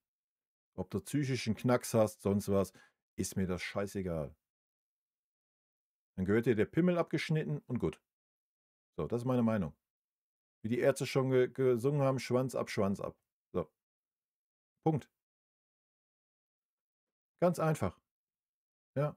Und ganz ehrlich, wenn du so eine kleine Wurst bist, die, keine Ahnung, abends nach Hause kommt und seine Frau vermöbbt, weil er so ein kleiner Wicht ist, ja? Ohne Scheiß, da musst du den ein Jahr einsperren in 'n Knast, wo jeden Tag, jeden Abend 3 starke Männer da reinkommen und dich vermöbben. So, das machst du 'n halbes Jahr durch, ja? Und dann können wir mal über Resozialisierung sprechen und, können mal gucken, ob er was gelernt hat, ja? Aber nicht: „Oh ja, es tut mir so leid, dass das passiert ist.“ Ja, fick dich, Alter. Junge, ey. Laufe ich Amok bei dem Thema. Ja, keine Ahnung, ich war früher auch kein Kind von Traurigkeit, ja? Ähm, ich kann damit umgehen, wenn sich 2 Typen gegenseitig meinen, sie müssen sich auf die Mappe kloppen. So, wenn beide damit fein sind, so, ja, hier Hahnkampf, dummes Gehabe, so, komm, wer ist der Stärkere, Blasöds. Ey, haut euch auf die Fresse. Ja, wie gesagt, Ultraszene früher, keine Ahnung, du triffst dich 100 Mann im Wald, 100 Mann da, 100 Mann da. Komplett Banane, komplett hohl. Aber jeder, der da im Wald ist von diesen 200 Leuten, weiß, ich gehe dahin, um irgendjemanden auf die Fresse zu hauen. Dann mach das. Dann mach das. Ja? So, völlig fein. Tu das. Ist dumm, brauchen wir nicht drüber reden, ja? Mach das. Fertig. Da weiß jeder, was Phase ist und gut ist. Aber fang nicht an, irgendwelche schwächeren Leute zu schlagen, Alter, zu misshandeln oder sonst was. Dann bist du eine Wurst, Alter. Ja? Ganz einfach. Und wenn du dann als Verein solche Leute, wo sowas im Raum steht, eine Plattform gibst, ja, und die gibt man ihm, selbst wenn das nur eine Woche ist, wo er vor Ort ist. Du gibst ihn ja allein wieder medial und so weiter die Plattform, ja? Und guck mal, warum is hat denn wer war es, Linz oder was? Warum hat denn dieser Verein Boateng genommen zu dieser Zeit? Fragt euch mal. Glaubt ihr nicht, dass es so 'n bisschen 'n Faktor gespielt hat? „Ach, guck mal, der große FC Bayern, da darf der ja mittrainieren, das ist ja gar kein Problem. Ist ja alles gar nicht so schlimm.“ So, ja? Man gibt ihnen doch einfach 'ne Plattform, Alter. Und warum macht man das? So, es besteht kein Grund dafür, diesen Menschen 'ne Plattform zu geben, ja? So, und du hast 'ne gewisse, ich meine, der FC Bayern prahlt immer mit: „Wir haben 'ne soziale Verpflichtung gegenüber und macht hier 'ne Spende und macht hier, Franz-Beckenbauer-Stiftung und hier und da“, ja? Was alles richtig und wichtig ist. Und auf der anderen Seite macht man dann wieder solche Dinge. So. Es wäre schön, wenn man da mal 'ne klare Linie fahren würde. Dann bräuchte man sich über solche Sachen nämlich nicht aufregen. Punkt.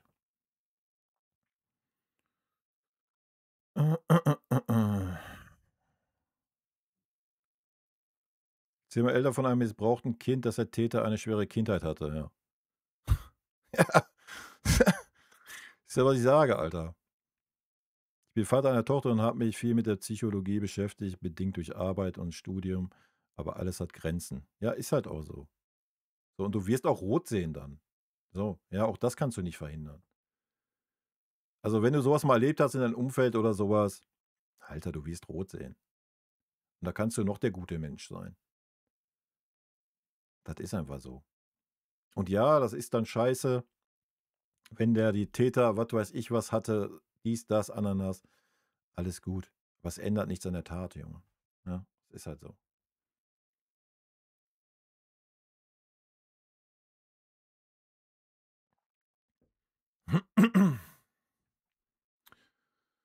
Wie ist deine Meinung dazu, dass Infantino gesagt hat, der Israel vom Fußball nicht ausgeschlossen wird, trotz der Gaza-Geschichten? Bei Russland war man doch konsequent.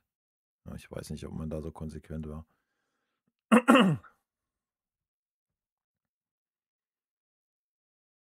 Nee, ich gehe jetzt hier nicht in die Politikgeschichte rein, Alter. Ich habe schon zu viel Politikgeschichte gemacht. Und über Infantino und UEFA, FIFA, Leute, da brauchen wir nicht drüber reden, Alter.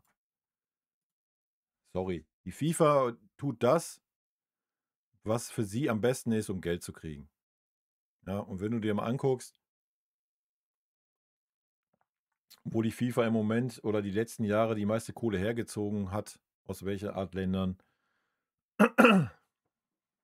sorry, da brauchen wir nicht weiter drauf eingehen, oder? Das ist der größte Schmutz, was es gibt. Ich habe nicht umsonst die WM in Katar boykottiert.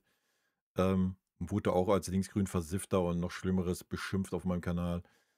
Ja, Alter, sorry.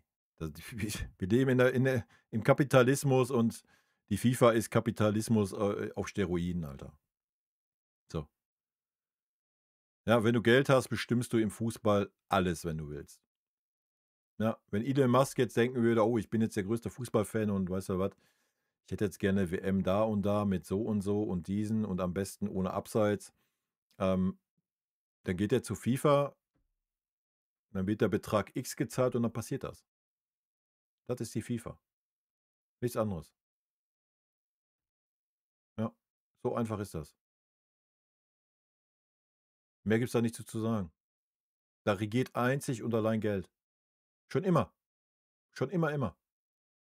Ja, es gibt den einen oder anderen, der da mal vielleicht ein bisschen Reue zeigt, wie so ein Blatter vielleicht. Der Infantino der ist ganz abgedreht so. Den interessiert alles nicht. Ja, du brauchst nur die WM in Katar als Beispiel nehmen. Alter, so, ja, über was reden wir? Das sind ja auch die Themen, die den Fußball immer unglaubwürdiger machen und immer mehr schaden, ja, wenn man sich damit auseinandersetzt. So, Katastrophe. Einfach Katastrophe. Mm, mm, mm, mm, mm. Ich bin gespannt, ob das Jahreshauptversammlung besprochen wird, ja. Aber wie gesagt, Jahreshauptversammlung ist doch auch immer nur ja, wie gesagt, erst weiß ich habe keine Ahnung, wie das zustande kommt, dass wer da reden darf überhaupt. Und ich bin gespannt. Also, man wird's wegmoderieren, man wird's abtun und gut ist, ja.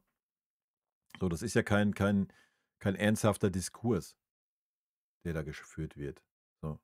Du darfst dann mal kurz deine 5 Minuten, darfst ein bisschen was erzählen und das war's, ja. Wenn, dann müsstest du mal ernsthaft da ein Interview führen können mit einem dieser Leute und die Themen mal klar ansprechen, so. Das passiert ja nicht, ja. Und wenn dann du siehst es ja, dann wird das abgetan, 5 Minuten, dann wird da über irgendwelche Resozialisierung gesprochen, wo du dich am Kopf packst und dann kommt da keine Nachfrage. So, kommt ja dann keine Nachfrage und so wie wir das hier tun und dann wird immer gesagt: „Ja, aber das ist doch so und so und so und so.“ Und was wäre dann, wenn das ihre Tochter wenn das ihre Frau wäre? So, dann würde ich mal gerne so 'n Chrissy oder so 'n Heiner oder sonst wen mal in die Fresse gucken, wie die reagieren. So, das passiert ja nicht. So, das ist alles halbgarer Mist, ja? So einfach.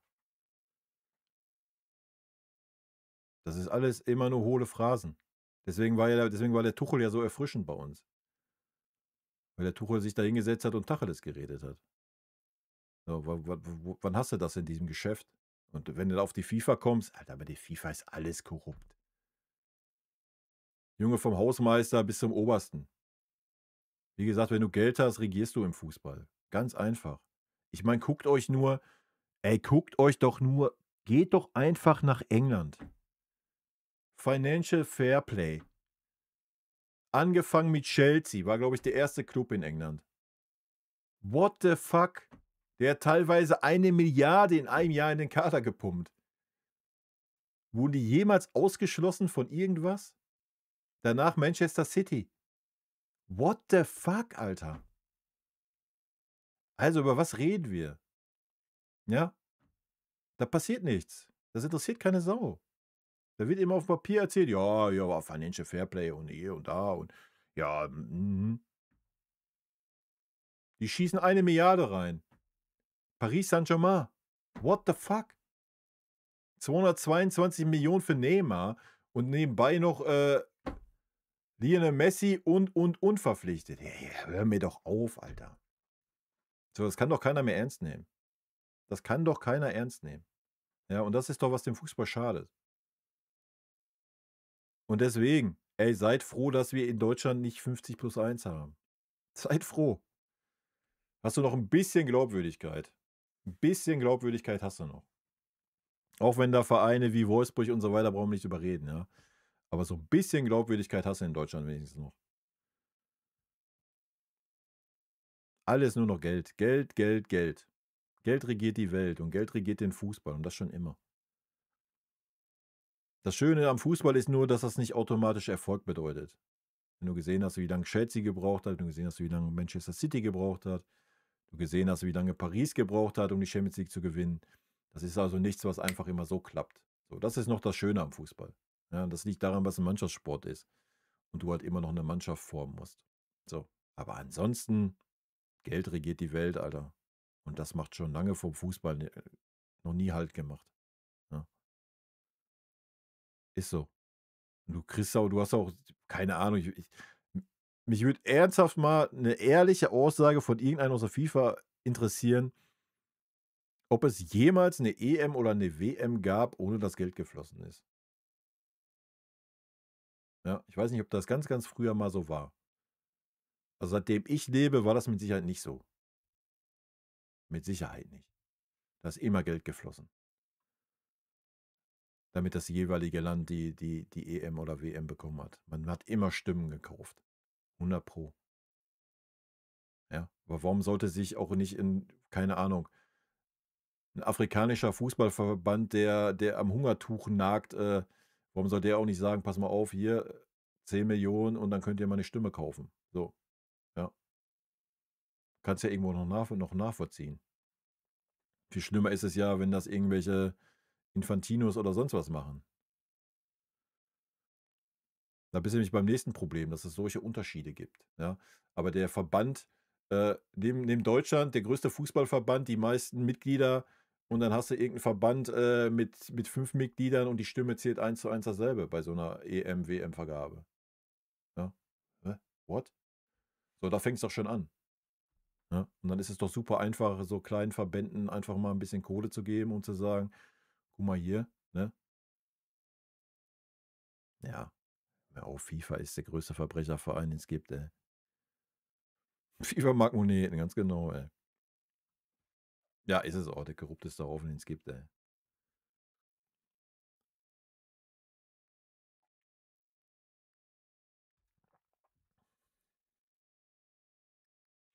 Ja, komm. Also, wie gesagt, wenn wir in die Politikgeschichte abdriften, Junge, dann wird's ganz wild, ey.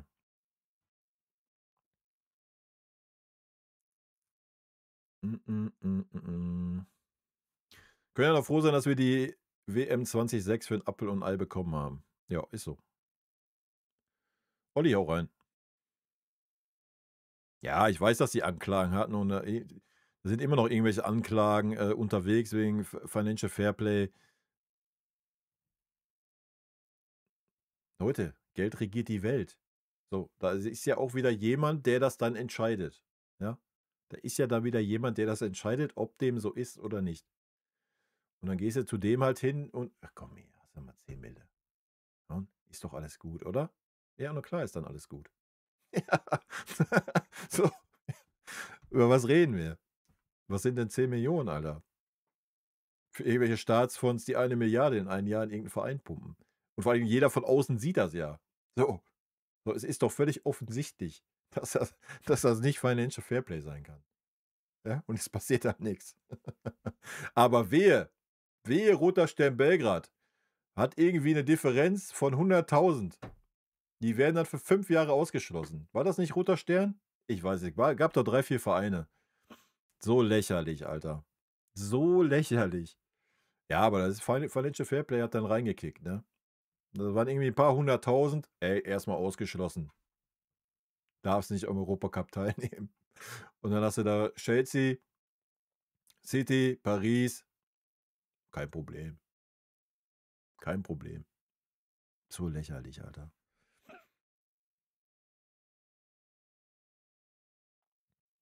Ja, okay, das ist ja noch mal 'ne andere Geschichte mit der Super League.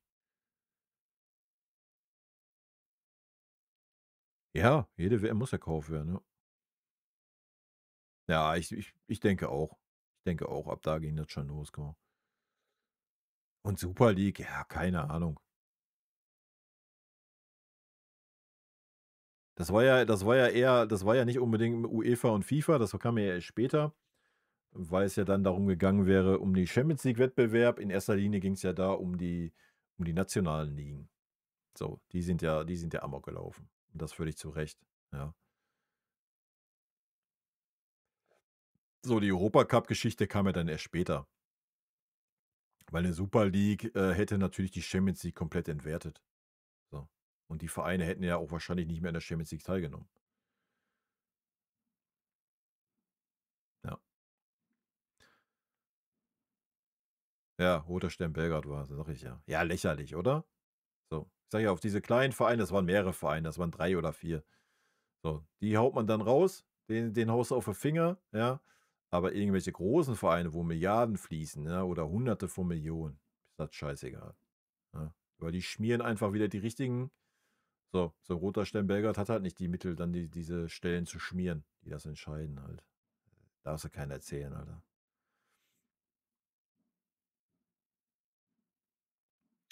Auch wenn RB jetzt mehr Mitglieder zulassen muss, wissen die Leute dann, wofür sie stimmen müssen, weil die Leute von der Blubberbrause sonst alles stehen und liegen lassen und ihr Geld mitnehmen. Ja, bin ich auch nie durchgestiegen. Das ist ja auch ganz komisch da, ne? Das hatte ich auch nur mal so am Rande mitgekriegt. Mit irgend komische begrenzte Mitglieder, sodass da nichts entschieden werden kann und so weiter. Das war auch ganz wild. Oder ist ganz wild. Ja, ja, keine Ahnung. Ja, ohne Blubberbrause geht da gar nichts in dem Verein, machen wir uns nichts vor. Ich meine, gut, da steht jetzt ein Stadion, so, das geht ja nicht wieder weg. Aber ansonsten,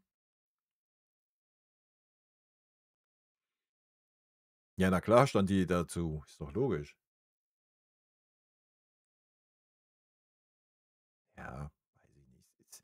Ich sage ja, das ist so das Thema am Fußball, was den Fußball so ein bisschen. Ich meine, irgendwie, deswegen bei mir ist eigentlich nur noch Scheuklappe, so FC Bayern, so der Rest. Sobald du über den Tellerrand schaust, dann wird dir immer bewusster, wie der Hase hoppelt, so, ne?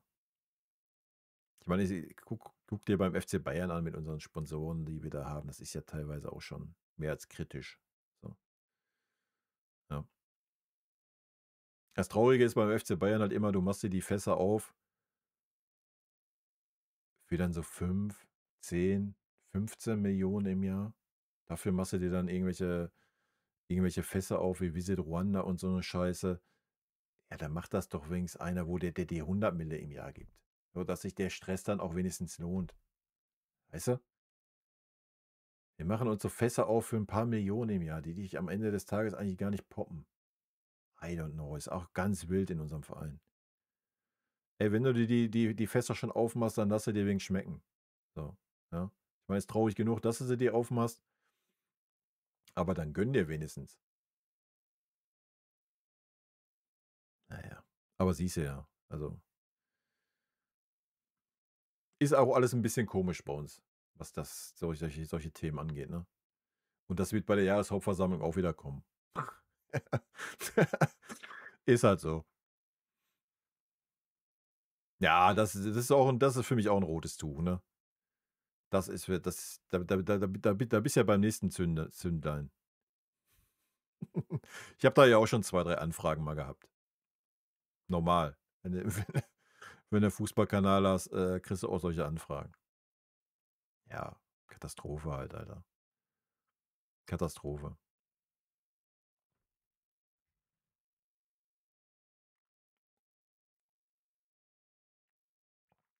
Zwar noch nicht ganz so schlimm wie bei irgendwelchen Influencern, die da noch mitkassieren von dem, was ihre Community verspielt an Kohle.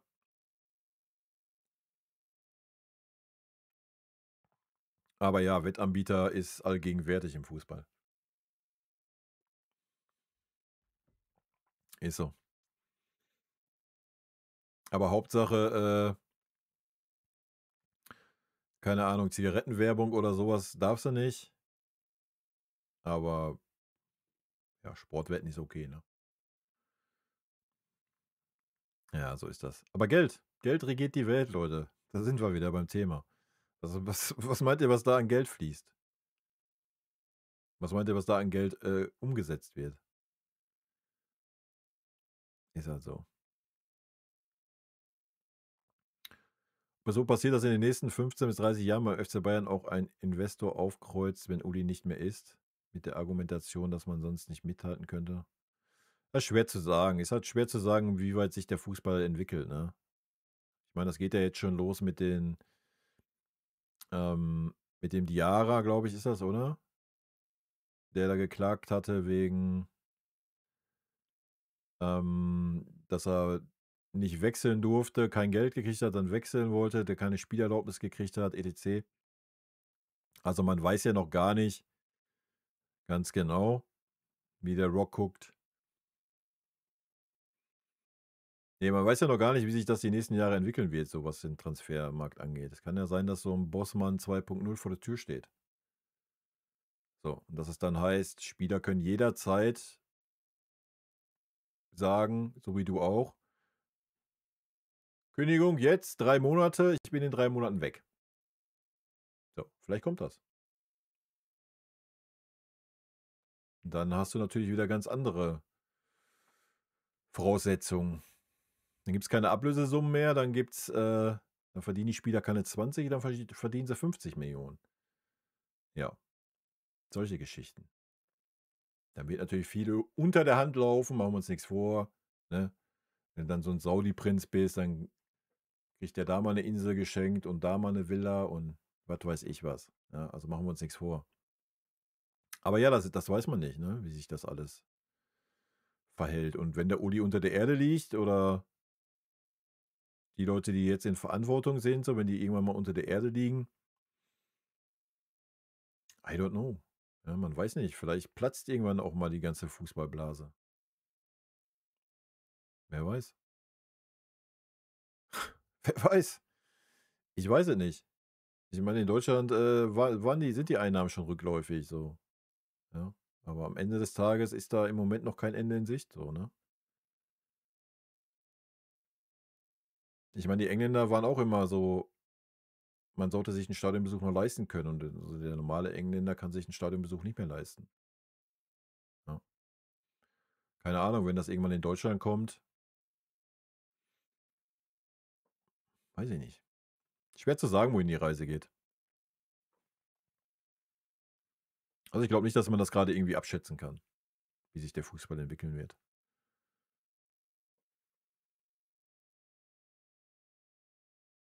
Und die Frage ist dann, ja, gibst du deine Identität her, um mithalten zu können? So. Wie man sieht in England, wird man das wahrscheinlich tun, ja. So, da guckt euch an, welche Vereine da die Riesentradition hatten und dann jetzt einfach, keine Ahnung, in irgendwelchen saudischen oder amerikanischen oder sonst welchen Händen sind. Und ja, ist halt so. Und wahrscheinlich wäre es in Deutschland genauso. Irgendwann wird man sich wahrscheinlich damit abfinden. Ne?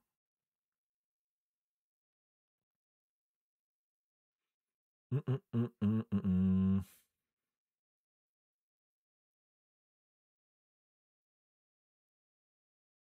Ja, natürlich hat man sich die angehört, weil man natürlich die Telekom auch damit unter Druck setzt. Ne? Ist ja genauso, wenn es um Sportausrüster geht. So, aber am Ende des Tages, ich glaube, hat die Telekom nicht auch Anteile bei uns? Also Adidas hat auf jeden Fall Anteile. Ich weiß gar nicht, wie es mit der Telekom ist. Ich glaube, die Allianz hat Anteile. Ja, machen wir uns nichts vor. Ja, das ist dann ein bisschen Schacherei. Dann sagst du, oh, ich höre mir das mal an da.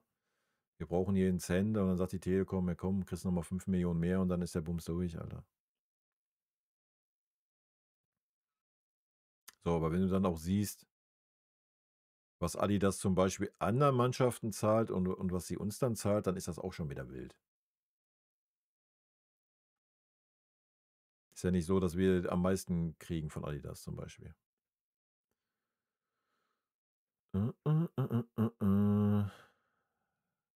FC Bayern München was der Haupteigentümer der FC Bayern AG. Die AG wiederum hat weitere Anteile an 3 Unternehmen, Adidas, Audi und Allianz. Okay, keine Telekom. Ja, dass das 8,3% sind, weiß ich.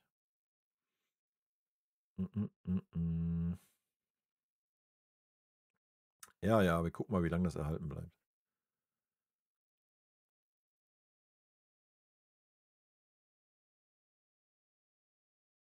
Ja, der Uli ist ja auch mit der Telekom so, ne?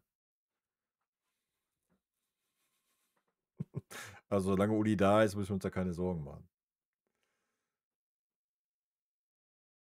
Ja, und so wäre ja schon lächerlich, wenn Adidas Anteilseigner ist und dann, läufst du ist Nike der Ausstatter. Das wäre schon wild, ne? Das wäre schon wild. Na ja, so ist das. Aber sind wir doch wieder schön auf 'n Punkt gekommen heute. Geld regiert die Welt.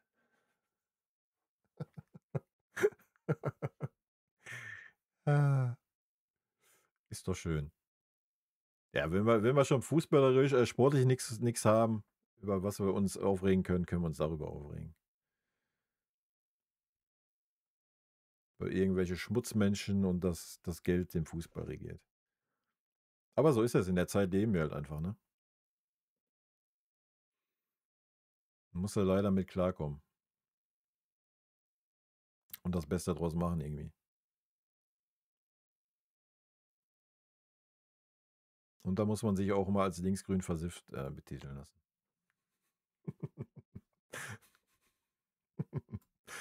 So ist es. Gut, Leute, wenn keiner mehr ein Thema hat, mache ich Feierabend. Wenn noch einer was hat, bin ich noch am Start, 10 Minütchen. Aber ansonsten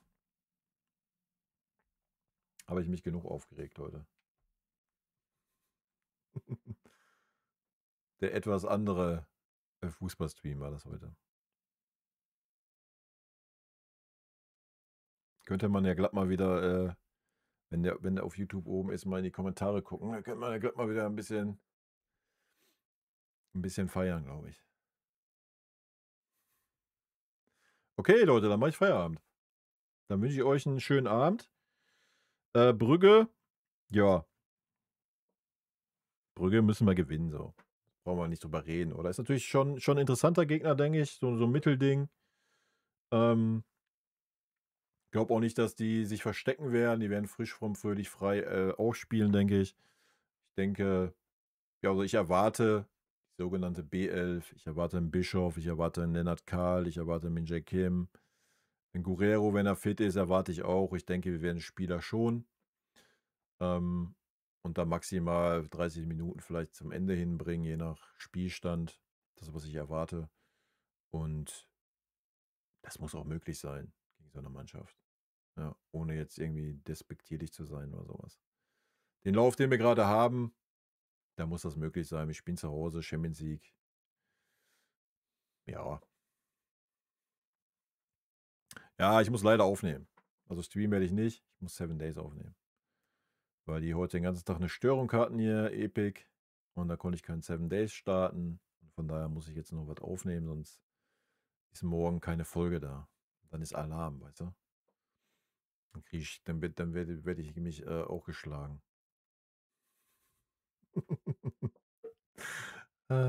YouTube-Kommentare Popcorn. Ich denke ja, aber zu dem Stream werde ich bestimmt ein paar gute Kommentare geben. Vielleicht gucken wir da einfach mal im nächsten Stream rein, wenn wir sportlich weiter keine Themen haben. Leute, ich bedanke mich. Ich wünsche euch einen schönen Abend. Haut rein. Bis zum nächsten Mal auf jeden Fall. Und natürlich ein gutes Spiel am Mittwoch, ne?